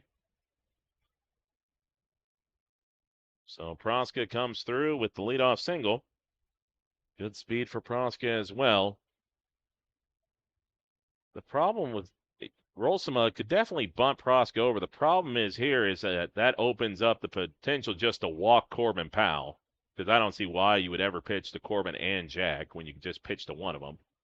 That'll run inside, and it hits Rolsema. So Rolsema kind of gave it a little half, rolling the hands forward, but it hit him. Bat did not cross the plate, so you got a single and a hit by pitch. Corbin has got a double, but he has had a lot of missed opportunities in this game, and he has been gnawing at the bit probably since that first pitch swing where he left the bases full of teammates. Now it's an opportunity if he can come through here. Pickoff throw back, and they throw it away. It hits the runner's helmet, and it's into right field. The throw's not going to be made, and now the winning run, it's a throwing error on the pitch here. There was nobody covering second base. So now you have runners at the corners here, and they're going to pinch in. I would not be surprised if Valley City steals here, but they might not, just to give Corbin an AB. So Valley City's going to move the man over to second. So that's going to, I don't know. I'm surprised they're pitching to Corbin here. I really am. And that's going to, did it hit the barrel or did it hit the knob? No, they're going to say it hit the knob of the bat. A little, looked very similar to one Rolsma had. Rolsma very clearly went inside, got him on the arm. That one went in more on the hand, and they're going to say it hit off the knob of the bat. 1 ball, 1 strike. Corbin sees that one go by for a called strike 2. So 1 ball, 2 strikes. Infield is pinched in. So the 1-2 pitch, game-winning run at third base. Corbin hits this one to left field. Decent speed by Proska. They're going to send him. The throw gets cut off initially. Throw to the plate. It's not in time, and Valley City pulls the rabbit out of the hat. Corbin with the walk-off sac fly. They ran the cutoff play, and there's a bad throw from both ends. It was a low throw by the left fielder to the shortstop. Then it was a low throw from the shortstop to the catcher, and Valley City somehow, some way, pulls this rabbit out of the hat, and they come back to win. So Valley City will take a gutsy, you could say, 6-5 win over Kidder County.